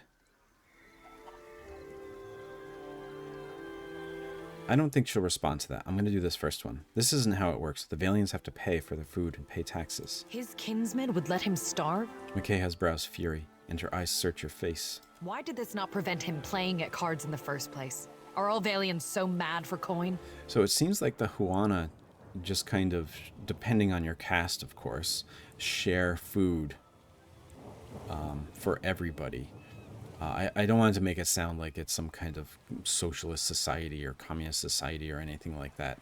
They do have that caste system, remember. So the people at the top, they... Ataru, I think. They will always be well fed. But there was, when we were reading about the Reparo, it said that they were the first to starve in times of difficulty. So sometimes they will get food, and if there is a shortage, then they won't. But they don't have to actually reach into their own pocket to pay for it. And the Valians do. So she seems kind of weird for this, and she wonders why he would even play cards for money if it had something to do with his survival in the first place. So then, what am I to do? I did not wish him dead. Honest, I challenge you on Rinco's behalf? I don't want to attack her. How's that honest? Give me the coin purse and we'll call it square. Huh. Then here's what you came for, though it is an uneven trade. She considers the coin purse in her hand for a moment before handing it for you. Her mouth twists into a resentful frown. So she took that because she felt like slighted. Here, the small leather pouch jingles merrily with each step you take. I will ask our chieftain to send a healer for that idiot Valian. Perhaps that will quiet his whimpering. So she seems actually reasonable. A little bit harsh, but also reasonable. Indeed. Ooh, we have a crumpled note here. And Monsters of the Deadfire Archipelago. Crumpled note says, Namai, I know it is you taking my books. Why are you wasting my time with Valiant stories when there's work to be done? At least keep them dry. And maybe this is one of the books that they took. This is the Monsters of the Deadfire Archipelago. This is another book that we read in the first game, but this is the first time we're seeing it in this game. The archipelago winds his way between the Great Eastern Ocean and the Restless Ocean, hundreds of small islands in the midst of the water. Few dare brave its treacherous rapids, and fewer still have returned to tell the tale of their adventures through it. Travel between the two oceans is virtually impossible. Great storms hammer any ships foolhardy enough to attempt to navigate, and this alone should be enough to deter anyone from attempting the voyage, as untold ships have gone down, tossed against the rocks. The weather and the treacherous rocks are only a precursor to the actual horror of the archipelago, and the terrors of the deep. No one knows how many creatures stalk the oceans, wait for unsuspecting sailors to drift into their waters, but we do know of some. First is the Barbed Ravager, a giant shark that's known to ram passing vessels trying to knock sailors off the deck and smash a hole in the hull. It has tremendous spines protruding from its back, its side and back, and are presumed to be poisonous. The largest sighted Barbed Ravager, with survivors, was estimated to be almost 30 feet long. We have the Winding Serpent. Smaller around than the Ravager, but potentially longer, the Winding Serpent attacks in small packs, usually 3 to 8. They have long, sharp heads, somewhat reminiscent of a barracuda. Like the Ravager, they repeatedly slam into the side of a ship, hoping to crack a hole in it or to knock someone from the deck. They have also been known to swim to the depths and shoot up out of the ocean, landing on the deck, coiling and winding their way around, snapping up any crew they can before plunging back into the ocean. We have a Leviathan. Imagine the largest whale you've ever seen. The Leviathan is at least 10 times that size. By the time a ship sees the Leviathan, it is already too late. As they rise from the depths, the water around them begins to spin and sink, creating a whirlpool. The Leviathan's body surrounds the hapless vessel, preventing escape, and as it goes down, the enormous mouth opens, pulling all aboard into their watery depths. It sounds terrifying. We have the Pulpivir. All the creatures you read about in this book are nothing compared to the Pulpivir. Barely the size of a man, what they lack in strength and size, they make up for in numbers and terrifying viciousness. Their lower halves are a mass of tentacles like an octopus or squid, but more numerous. The tentacles are long black whips with suction cups on the underside and small thorny barbs on the top. The sheer number of tentacles gives them frightening speed when walking on land. Whoa, they can come onto land. Pulling themselves forward almost as fast as a running horse. While they vaguely resemble a human from the waist up, any extended examination proves how wrong that assumption is. Long, stringy black hair falls from the top of their heads to cover their face, taken directly from the nightmare. A wide, gaping mouth cuts across the bottom of its head from ear to ear, full of wicked, dagger-like teeth. 2 large round eyes are sunken into its head, black as coal, shining with a malevolent fire. A small antenna protrudes from the middle of its forehead. ending in a small nodule that can glow with an eerie blue light. One can imagine a sailor on the deck of his ship at night, looking out across the black water, blood freezing as countless lights appear beneath the surface, rising toward him as the pulpavir swarm upward. Because they seem to be more octopus than man, they can collapse in on themselves, fitting into spaces no person should be able to. The smallest crack in a hull, the slightest separation between boards offers them entrance. It is not unknown for them to slaughter an entire crew from hold up to deck by infiltrating the ship from underneath. Fortunately, they do not seem to have spread too far outside the archipelago, but there may come a day when pulpavir attacks become commonplace. So even though they are by far the smallest of the creatures that are written about in this book, they seem to be the most terrifying because of the numbers and because of what they're able to do. All right, that's it there. We have Namai here. Let's see. Namai, I know it's you taking my books. So someone who's writing this knows that this person is stealing their books. Amura's winds blow sweet upon you. Some hardtack. Some sponge here. Spire sponge. The Chieftain's Lodge up here. Some fire kelp. Oh, that's Mokeha. You are joking. I say the captain is quite again. handsome. But Silverfin. they are so small. Fisherman here. Clusters of coral dot the watery landscape with bright blooms of color. Alright, let's go to the Chieftain's Lodge.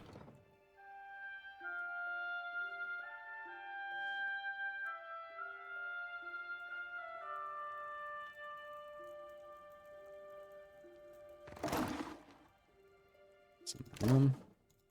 Got a rod.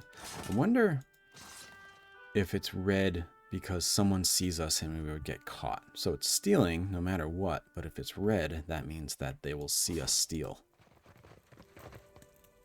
Got some Taro clothing, blessed incense,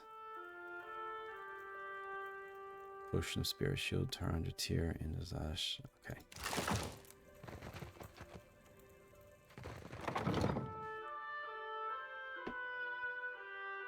I wonder if that's Ikawha's place. Let's go speak to...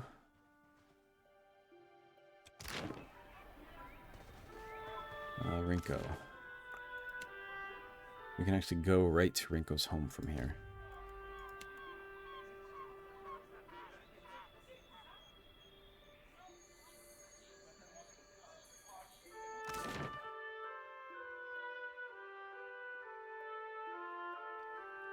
That's convenient.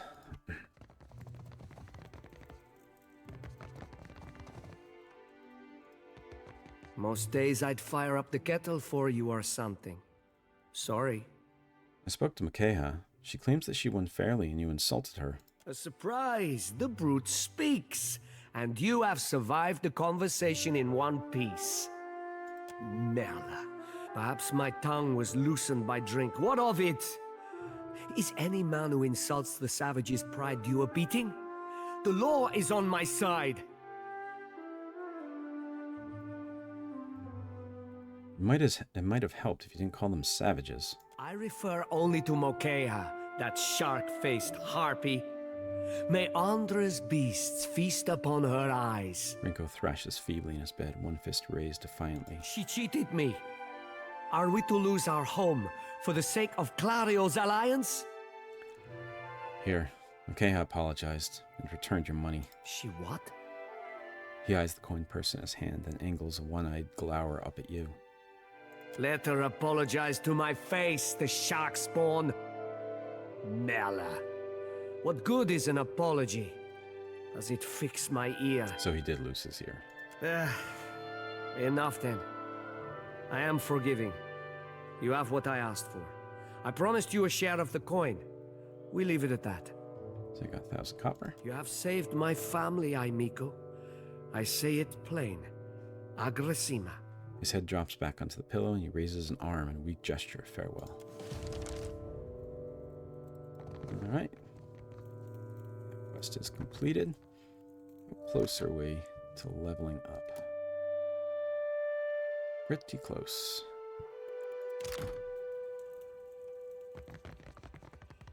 I think the only thing we have to do right now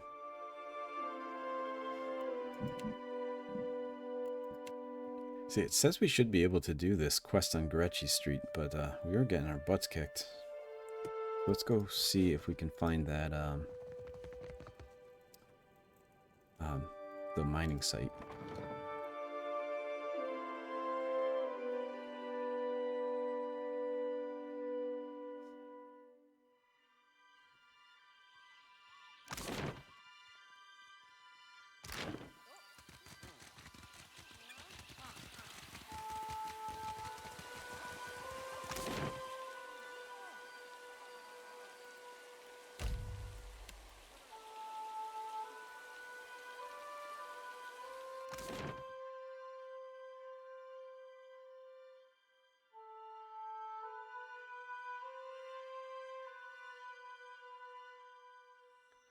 Alright, here we are back on the world map. Oh, it's cool. It actually maps out the island for us. No, it's not here. I'm going to point something else out. But... So, known locations. Okay. So, if we click on that, then it will show us where things are. So, this is the Engwithan Digsite that we need to go to. Port Maje is back here, and Valario's Rest is where our ship is. Okay. So let's first check out this area, the Ikawha Woods, which apparently there's combat here. Thick woodlands spread to the east of Port Maje, slowing your travel. Birds flitter above you and insects drone incessantly. The path eventually gives way to a game trail, then to no path at all. You find a curiously marked tree, the bark gouged away in a pattern. The striations seem to run upward from right to left, just shy of vertical. So we're going to examine the surroundings, which takes perception and survival. Let's see if that can work.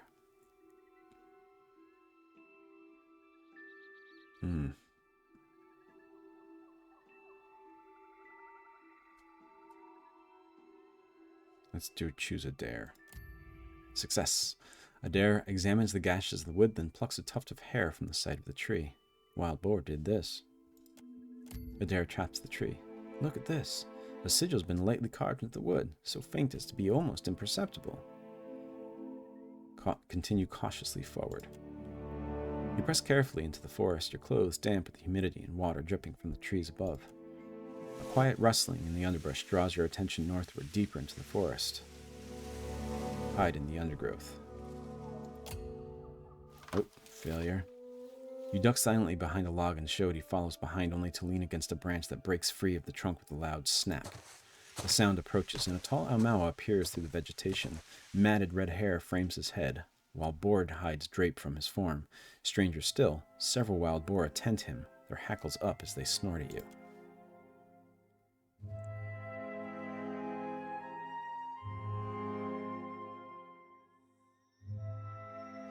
The dare perks up at the sight of the boars, alternately imitating their grunts and chuckling.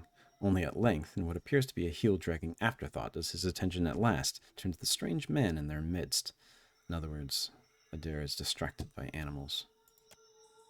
Dirt darkens the fold of the man's skin, his lips curl over jagged teeth. He waves the stick at you. No, never talk. Just go. Leave this forest. Go leave these islands. Go return from where you've been. His Adiran is halting, the language thick in his mouth. So this is an old druid.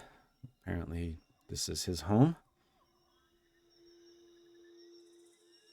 I mean you no harm. Can't we just talk? Said as if a word never hurts a person.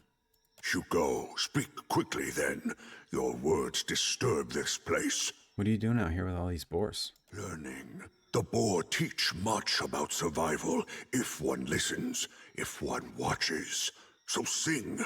So say those who know. So I wonder if he's a druid of Galawain.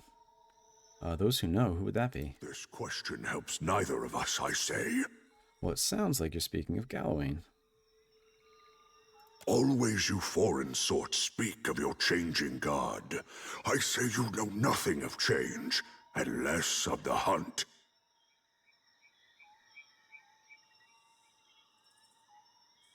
Look, I just want to pass through this forest. No, your sort always want. This forest is not yours. This land is not yours. Go, leave. I'm not here to take from these lands. I'm here to protect them. It's my insight. The man frowns, then pulls a leather-wrapped pouch from his belongings. Hands shaking, he hands it to you. We've gained an item, Wise Teeth Necklace. Gives us +1 intellect, +1 history, +1 insight. This necklace is crafted from the teeth of an Aumaua sage. Some of the more superstitious Huana tribes believe that a person's learned wisdom is held not in the mind or heart, but their teeth. This small fetish may hold some understanding. Then go, take this. They protect you if you speak true. They tear out your throat if no. He dismisses you with a wave. Alright, so let's equip that. I have not read Rahi pods yet. These bright red pods grow wild in wetlands and tropical forests. In order to germinate, the seeds must be burned. Rahi pods secrete an oil that will self-ignite given the proper conditions. During the wet season, small Rahi fires are common. The inherent danger of these natural conflagrations is mitigated by the constant rainfall. The Rahi seed clusters are mildly toxic and mostly utilized for producing mouth char, a local narcotic. I think I've read these.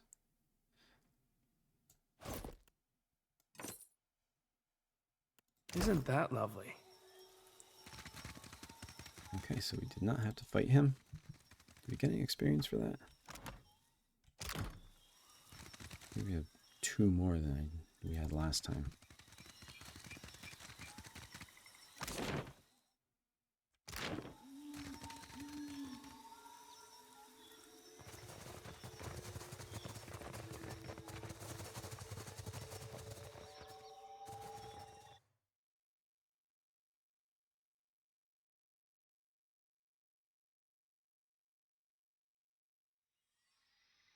An old battleground up here. It isn't always easy to judge who fought or why, but what belongings the dead leave behind is a legacy anyone can claim. Maybe we can search this. Found a few potions. Potion of deftness. A mere whiff of this thin liquid causes muscles to tense and pupils to contract. A sip of bitter brew imbues the imbiber. It's very alliterative there. A sip of the bitter brew imbues the imbiber with preternatural speed and precision.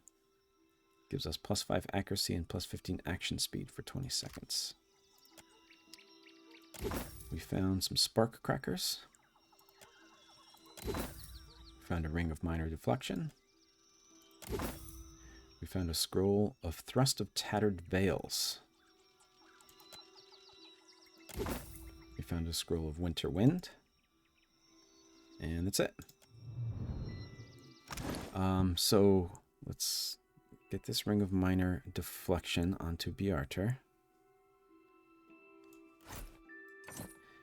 And for Shodi, we'll give her these scrolls because I believe she's the only one that can use them right now.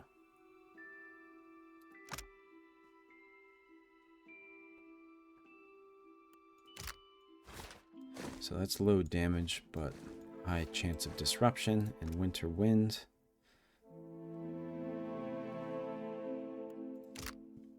Causing freeze damage. Okay.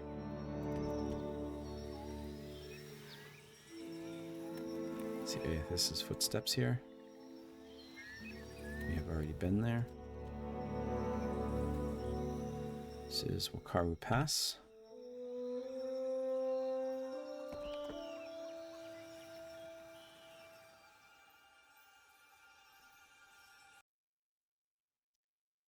The trail before you seems thoroughly disturbed by erratic tracks, the sparse plants to the immediate sides of the path roughly mangled. A struggle may have occurred here. Search the area again. He's got better survival. Let's give it to Adair again. Adair makes sense of the chaos within moments. No blood splatters suggest it was not a fight, and your compatriot easily identifies the clawed prints of the Zorps. The tracks seem recent. A dry and ropey vine has been pulled taut across the path and inexpertly covered in dirt.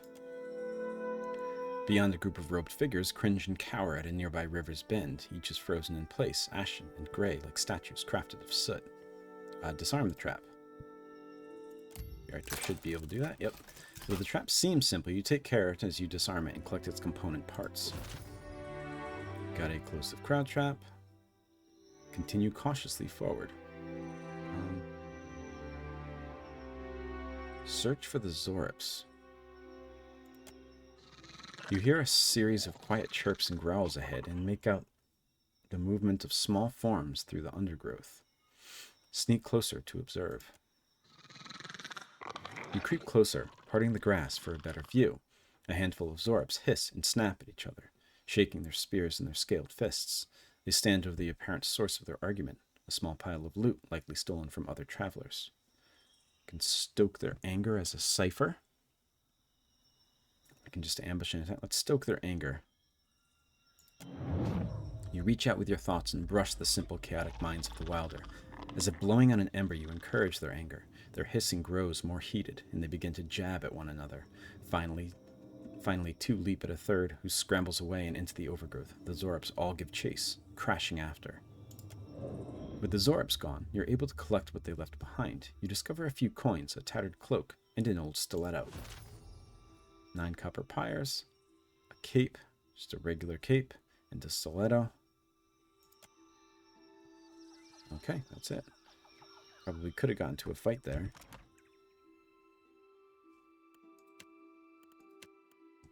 No, we haven't got any. Huh. Looks like we lost out on some experience by doing it that way.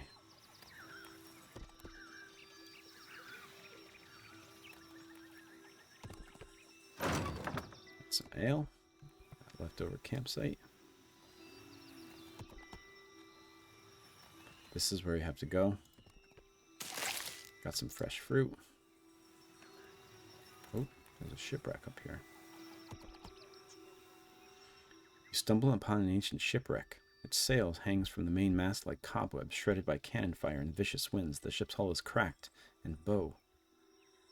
But there may still be something inside worth salvaging. You take some time to explore the wreckage. Got some Azara Nui shells, that's currency. Got some ammunition for our ship. Nothing. Got some water. Got some rice wine. More rice wine. That's it.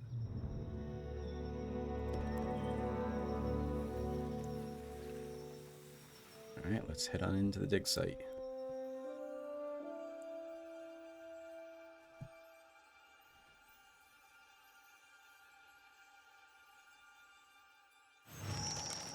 Ah, I just leveled up. Here we go. So let's start. Got some quest updated there too. So let's start with Adair. So for Adair, I gave him Determination. The fighter gains bonus defense against intellect, perception, and constitution afflictions. And I gave him proficiency in Warhammer. I upped his survival again and his athletics, so he's pretty high in both of those right now. Hopefully that's useful. Next we will go to Shodi. For Shodi, I gave her Repulsing Seal, which places a magical seal on the floor that sends enemies sprawling on contact, causing them to become prone, and I gave her proficiency in Wands. I upped her Arcana, and I upped her Religion. And last, we have Gjarc. For Gjarc, I gave him Mental Binding, which overwhelms the target's mental ability to communicate with its own body, paralyzing it and causing its soul to emit a shockwave that can leave nearby enemies immobilized. And I gave him proficiency in Small Shields. I upped his Mechanics, so now I can pick more difficult locks and disarm more difficult traps, and I gave him Insight. Okay, so we are now level 4 adventurers. Copper pyres. These seem to be just statues that kind of crumble into dust when we touch them. We saw that first at the very beginning of the first game at Sealant Lys, after we saw Theosix Arcanon, who was the main antagonist of that game. we saw him activate an Engwithan machine, and his followers there turned into this dust. Watch your weight. Shodi bends double, hands resting briefly on her knees before she wipes sweat from her brow. Huffing to catch her breath, she glances up to you with a bright smile. I've gained an item. Got a silver louche. If you'll spare me a minute, I'd like to perform a last rite for these poorly departed souls. She reaches for the lantern on her hip. Please, Watcher. Without my guidance, they might have a hard time finding the light. There are no departed souls here. I'd be able to see them. What do you mean? Just look at all these corpses.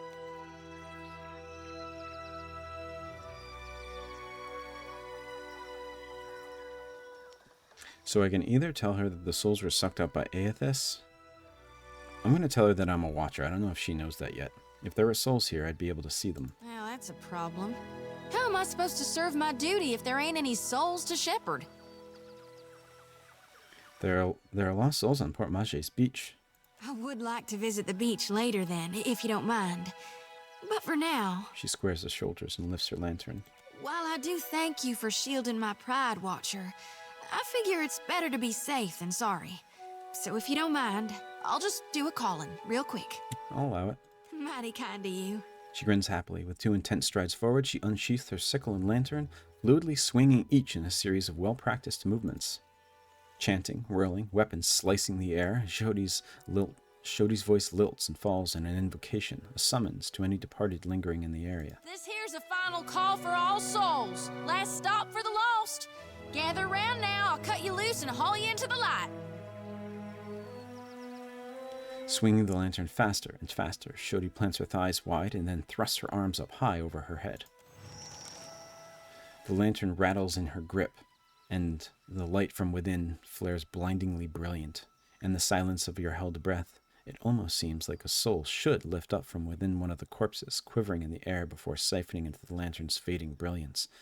But the ashen bodies are bereft of souls, so in the end, Shodi's light fades without acquiring anything. Say nothing. I'll just let her be happy with herself, I think. It's my honored duty to reap and shepherd departed souls during their journey to being reborn. With Aethys dead, me and the other reapers gotta gather as many souls as we can. We'll keep them safe until Gon returns to hell and can take them into his divine embrace. So it seems like they know that if a god dies, they eventually will return. What do you mean? I'm keeping lost souls. And here. She taps the metal frame of the lantern. And that's all I care to say for now. Let's go. She nods before setting off, so her lantern has some souls in it. And supposedly she is shepherding them, waiting for Aethys to return so that she can return these souls to the wheel or to Aethys. Some Ratiti root.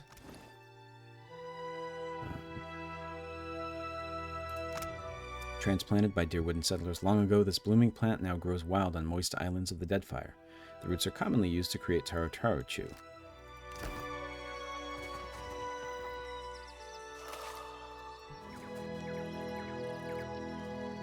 Indeed. Oh, this is something else I wanted to look at. I think this number here means that we can craft 4 different things. We can craft some drugs, or we can craft some potions. Well, just a potion of deftness.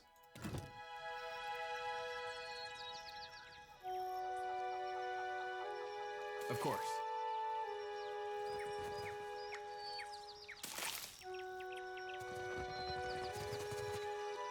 Some kind of statue here. Some river reed. These tall reeds grow along the banks of creeks and rivers. They often spook travelers with the eerie whistling of the wind through their stems. I'm not sure what this is a statue of.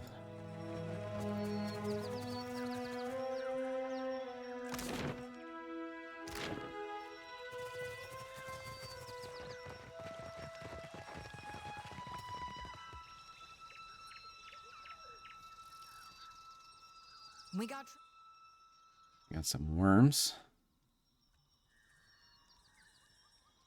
You what I wanted to do while I'm thinking of it now.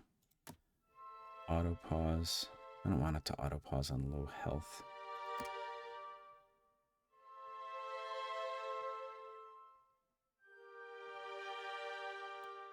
Yeah, okay.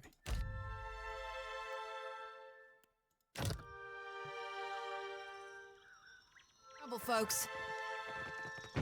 Stand together!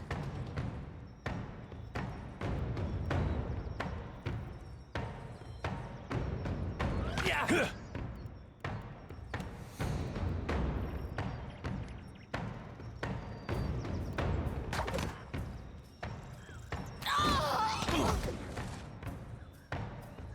Yeah!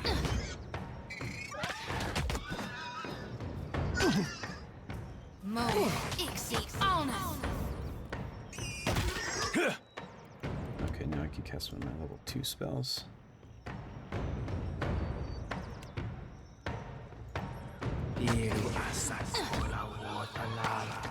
That's right. Very well. Mo, Ixie, on us! I don't think we fought worms before. Let's check out the bestiary.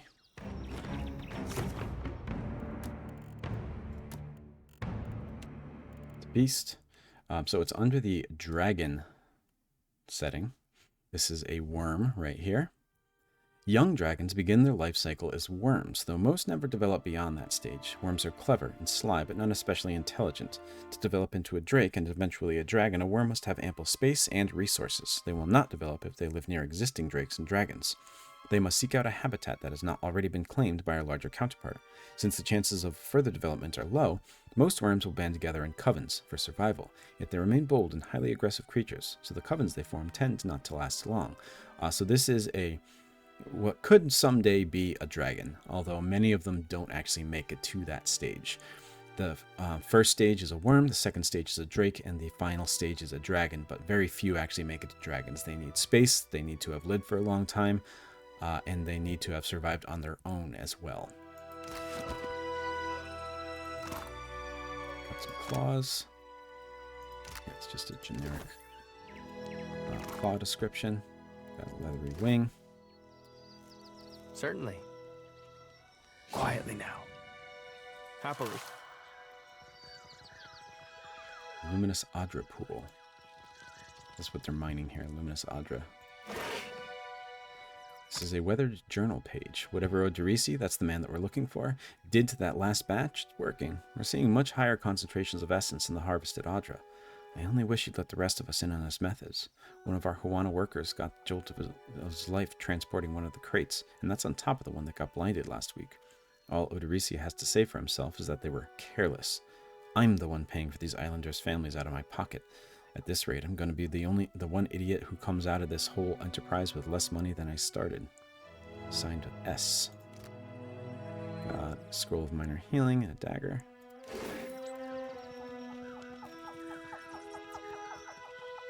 I don't think there's any traps here, but still gonna sneak. No can do. Indeed.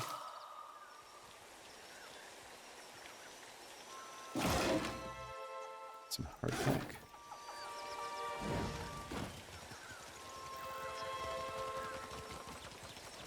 It's like a Aethys footprint here. Yep. So on the map they looked kind of small actually, but here we can see how large they are. They're about the size of one of his toes.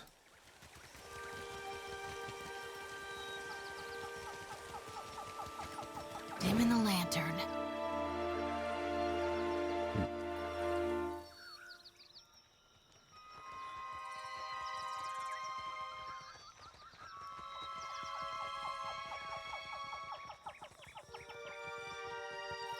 Whoa, whoa. We got a young panther. Look.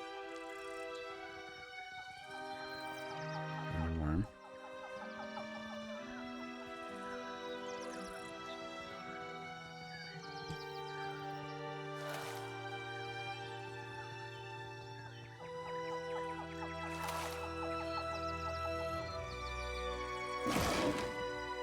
Some ice.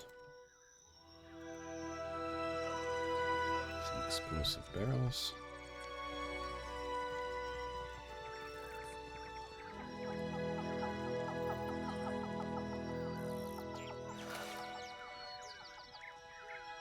I mistakenly forgot to record, but it was just a few seconds of recording that we missed. Seems like up here we have another Aethys footprint.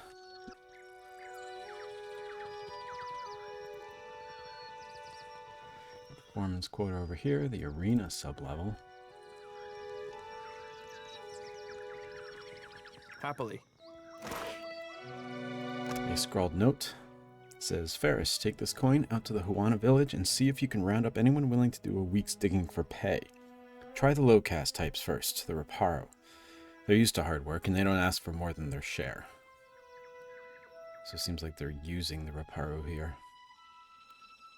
I don't know who Ferris and S are, though. We got some coral snuff, which is a drug. Native corals crushed into a fine powder mixed with gunpowder. Inhaled through the nose, this potent narcotic produces an intense surge of focus and euphoria followed by a crushing lethargy, often accompanied by nosebleeds and fatigue. These drawbacks have not reduced its popularity with the peoples of the Deadfire. So,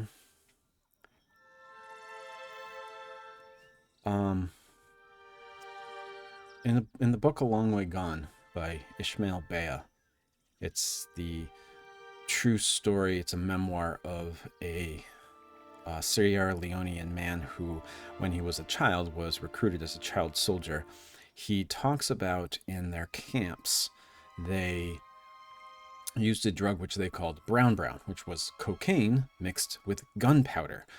I guess it's a little bit more common. It seems like extreme to me anyway. Like, obviously I've heard of cocaine and I know that you can snort that.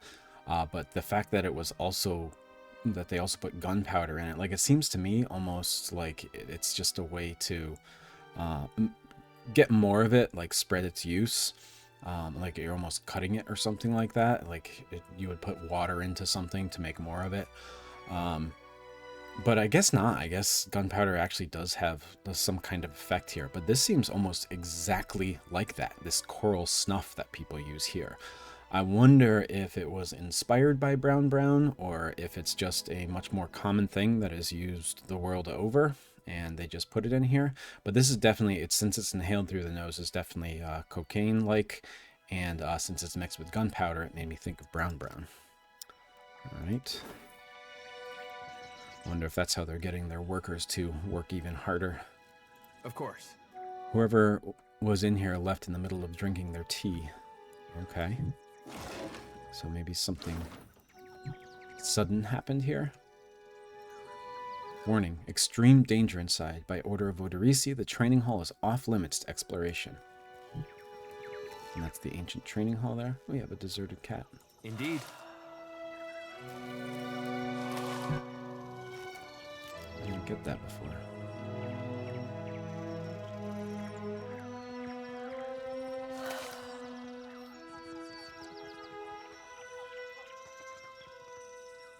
We got Gosha. What happens if we equip Gosha?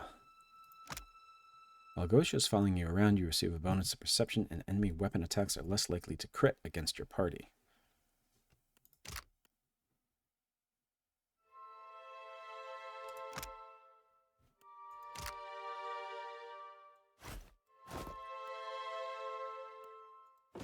Okay, so we have a cat following us around now.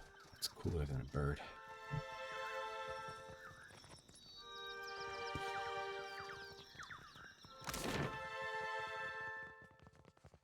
Let's go down to the center first before we start exploring any of these. Happily. Got that same note from Gorecci, the man that we are looking for here. Still got the luminous Audra pool there. Some kind of animancy machine here or something. Got some green goo in here. Huh. What's going on here? Trouble. Oh, this is where the panther is. Yes. Oh.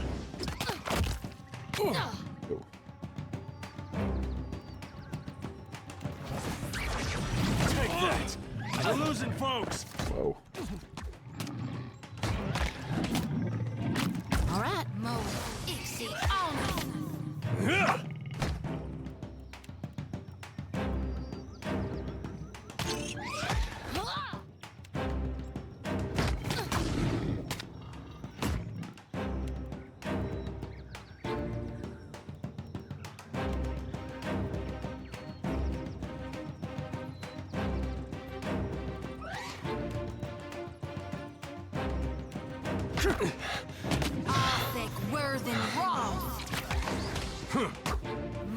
These panthers are no joke, huh?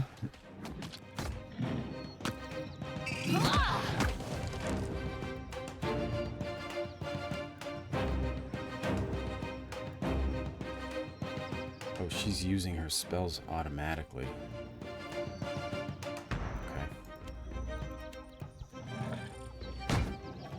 What can I do you for?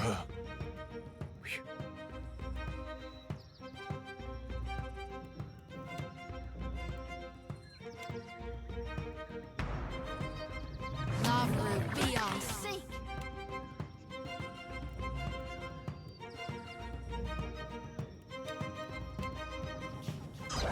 All things must come to an end, even me. Bones! Shody's done for.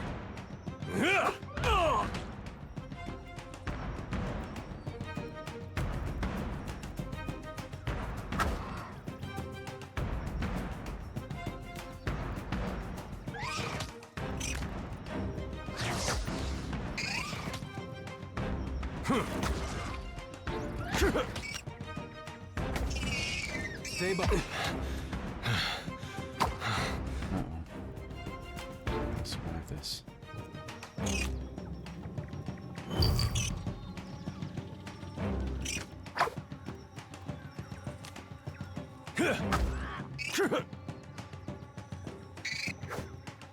Stay behind me.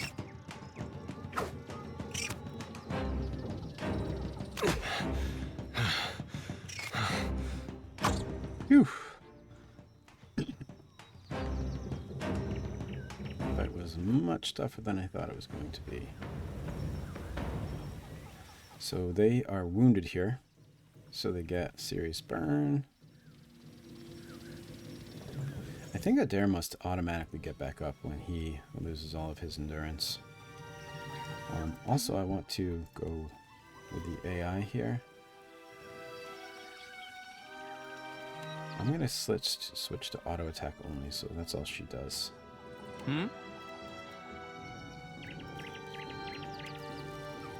What do you need? Yeah, so that way I can choose my skills.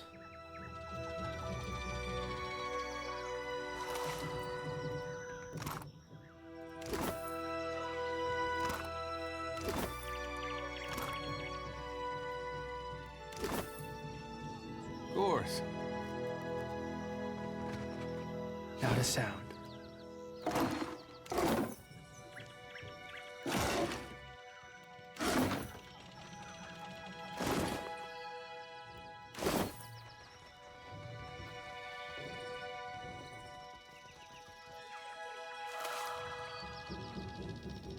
Arena sub-level.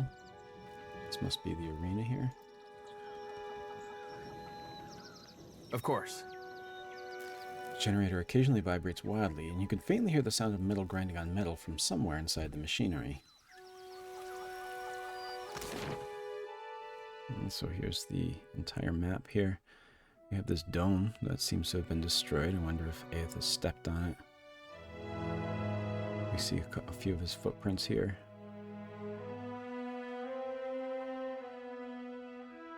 Yeah, Aethys' footprint, Aethys' footprint, Aethys' footprint. And we have quite a few different places to look into here. We have the Luminous Adra Pool, Ancient Training Hall, the Foreman's Quarters. So 3 places that we can explore.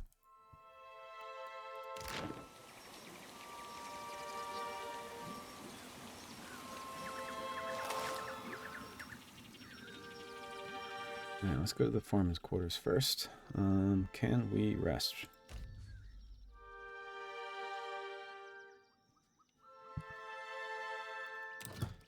Is there any? Nope.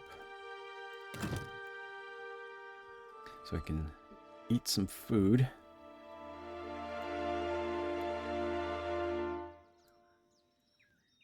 While we rest.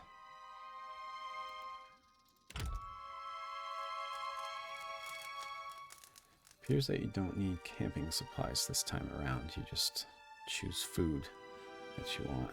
And yeah, we have those buffs now, so plus 25% healing received. We eat that fresh fruit. Okay, let's go to the foreman's quarter first.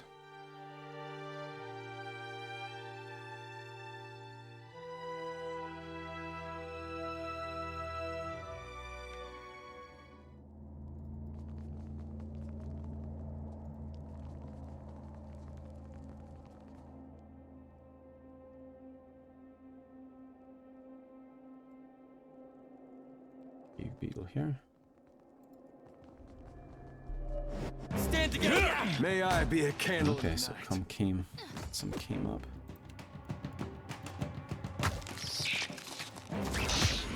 Okay,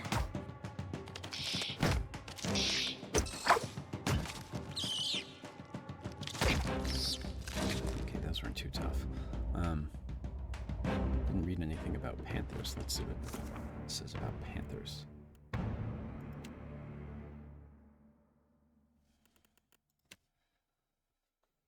They have a sneak attack ability and the cover of night ability.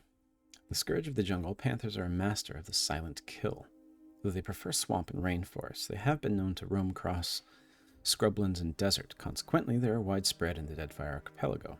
Fiercely independent, they thrive in the underbrush where their dark coats provide them with ample camouflage and eschew interacting with kith unless they perceive a territorial threat. Their impressive musculature and bone structure make these cats lethal pouncers, and the strength of their bite is such that they can pierce the shells of armored reptiles. Even a half-hearted strike from their paw is enough to stagger an unprepared opponent. Indeed. Champion's Medallion is a quest item. This small Audra disc was apparently to be worn as a medallion. One side of the disc depicts a figure with its arms raised triumphantly above its head, a blade in one hand and a shield in the other. The other side of the disc has been worn smooth with time and is unreadable. Okay. We have a note to the foreman. One of the workers dug up this old Audra medallion in the sublevel yesterday. I doubt Odorissi would be interested in it, and besides, it looks like it's worth something. Might be nice to surprise the crew with a bonus. All right. Not get a quest after that. Aquamarine, named for the sea, these beryl stones boast brilliant blue surfaces. Often found loose along rocky shores, aquamarine has traditionally been associated by the dwarves of Old Valia with both Andra and Abidan. As a result, shipwrights, captains, and sailors all prize these stones as good luck charms. So associated with both Andra and Abidan, who were both very important gods in the White March DLC. Says here Old Valia. Did I read Old Valia yet? I don't remember. I'll have to go back and see. I'm sure it'll pop up again if I haven't. I know I've read Andra before, but here's Abidan, god of golems, machines, industry, strength, hope, and aspiration, favored most commonly upon the laboring class. The golem is thought to have once been able to take a human resembling form, as most of other gods are, but then been somehow killed, only to forge himself back into existence inside the shell of an immense golem. Various accounts of his death exist, and none is considered definitive. We actually saw how he died in the White March DLC. He tried to stop a moon from crashing down to the earth, and while he was successful, he ended up shattering the moon, so it didn't cause as much damage, but he actually died. The god Abidan actually died, and we are responsible, I believe, for bringing him back to life at the end of the White March expansion. Then we have River Reed and Spire Sponge. I've read those. Well, if you insist, it's no trouble. Shh.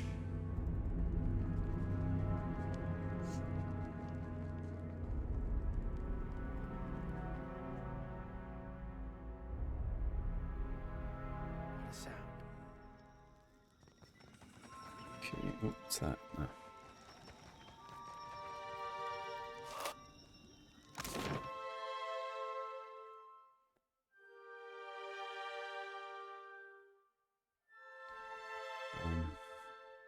Let's check out the shielding cage. There was something to do there, and I did not do it.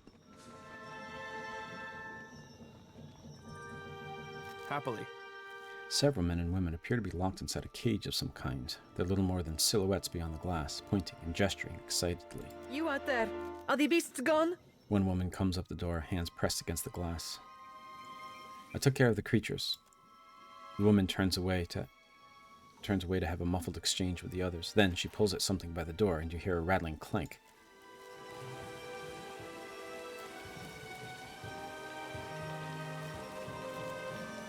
Perfecto!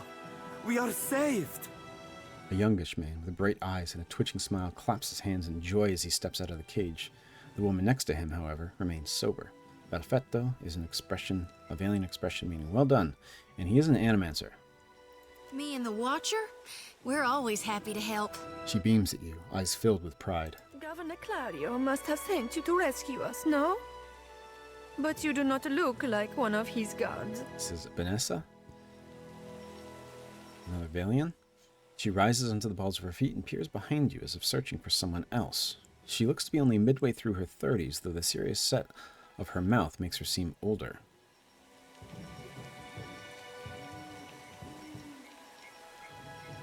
Actually, Clario sent me to find Oderisi, or his notes. An older woman hawks an impressive glob of phlegm onto the ground and kicks a clump of dirt over it. They don't seem very happy with Clario. I told you the governor does not care about us. This is all about profit. For him and the rest of the Valiant. Caloste! She silences the others with a sharp look. She turns back to you with resigned breath. Caloste is a Valiant command for silence. You are here, and that is what matters. What are you all doing? Hiding, of course. The corners of his mouth spasm. The cranky old woman next to him sighs and lays a comforting hand on his arm. We were taking measurements of the luminous Adra when something strange began happening. Fascinating. The pillar started to dim, the ground shook, and our instruments showed unusual variations. The pillar. Where's the pillar? That's when those of us with a grain of sense got into the cage. She glares at the excitable young man, but he doesn't seem to notice. The cage. Something we made to protect ourselves from surges in the luminous Adra. So apparently the luminous Adra is somewhat unstable. Those have not been a problem, but I am grateful today for unnecessary precautions. What happened then? The Colossus. Some kind of construct made from luminous Adra. It passed through the arena toward the pillar. Vanessa closes her eyes. So it says he's made of luminous Adra, but the Colossus comes from underneath Katnua. So I wonder if they got their hands on luminous Adra to make that? Or maybe Adra can become luminous Adra? Moments later, the pillar went dark, and all of our colleagues outside the cage froze. Like they turned to ash. She goes quiet, her hands clasped in front of her. The young man leans forward, his eyes wide with a perverse kind of excitement. That is when the panthers and worms showed up. Started going through the tents. It was awful, but Engwithan. Vanessa shoots him a furious look, and he falls silent again. A confused and slightly injured expression crinkles his face. Some of our people are still missing in the ruins, including Oderisi, our lead researcher. It is possible he managed to hide. Her furrowed brow, however, suggests otherwise. So I can be honest, benevolent. I'll help him however I can. Most of the ruins are that way, through the door next to the ramp. She points to the dark entrance in the eastern wall of the arena. That's this one over here. If you are going below, you should take Engwithan with you. She turns and motions to someone to the front of the group. Hey, he looks just like... Adair cuts himself off for reasons not yet apparent. His jaw hangs slack.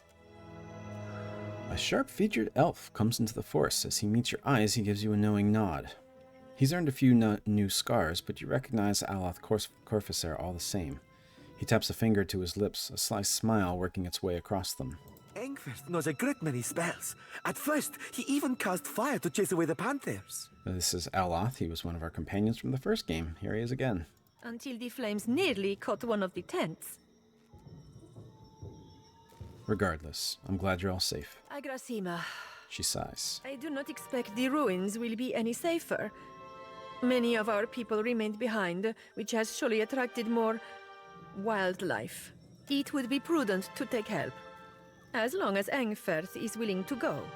She looks quietly to Aloth. He nods. I would be happy to assist.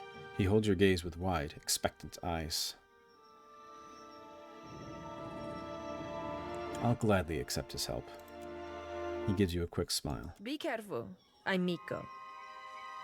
She gives Aloth hands a quick squeeze before backing away. I wonder why he is calling himself Engwithan. I shall try. Aloth nods at her before leading you a short distance away. Thank you for your discretion.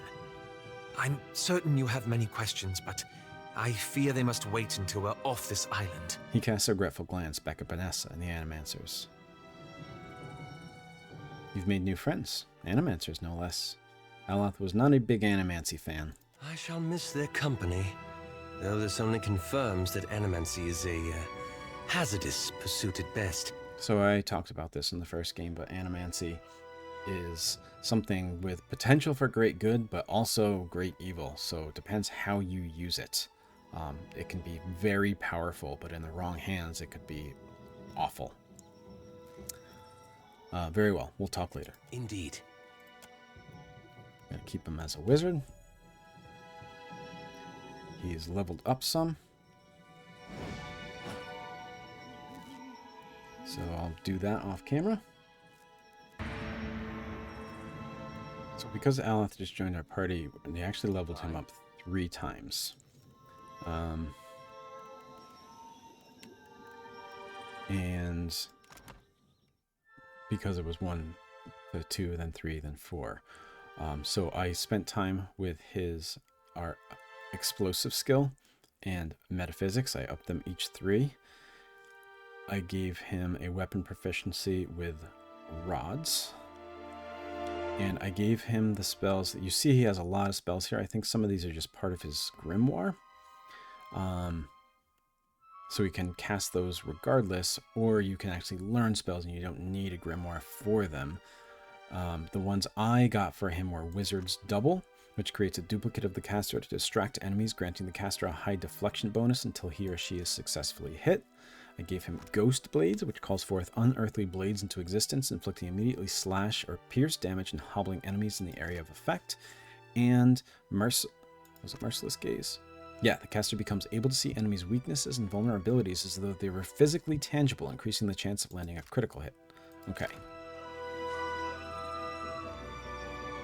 Dim in the lantern. Indeed.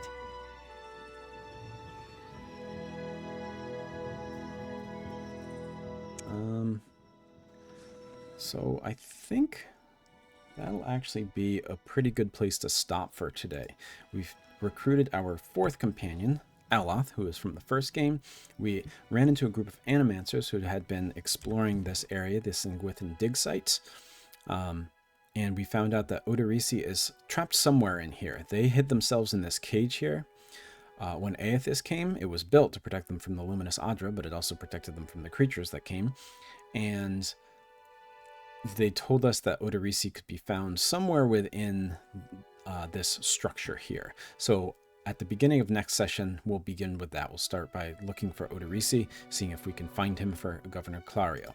Thank you, as always, for joining me. If you have any questions, clarifications, comments, those kinds of things, I'd love to hear from you. Again, I'm trying to actually play as I post these videos this time around, so if you comment, I may even be able to reply to you in a video that comes a week or 2 after. But whatever the case, I do hope you enjoyed this. Please let me know if you have anything that you would like to say, and I hope to see you again in Session 3. Bye, everybody.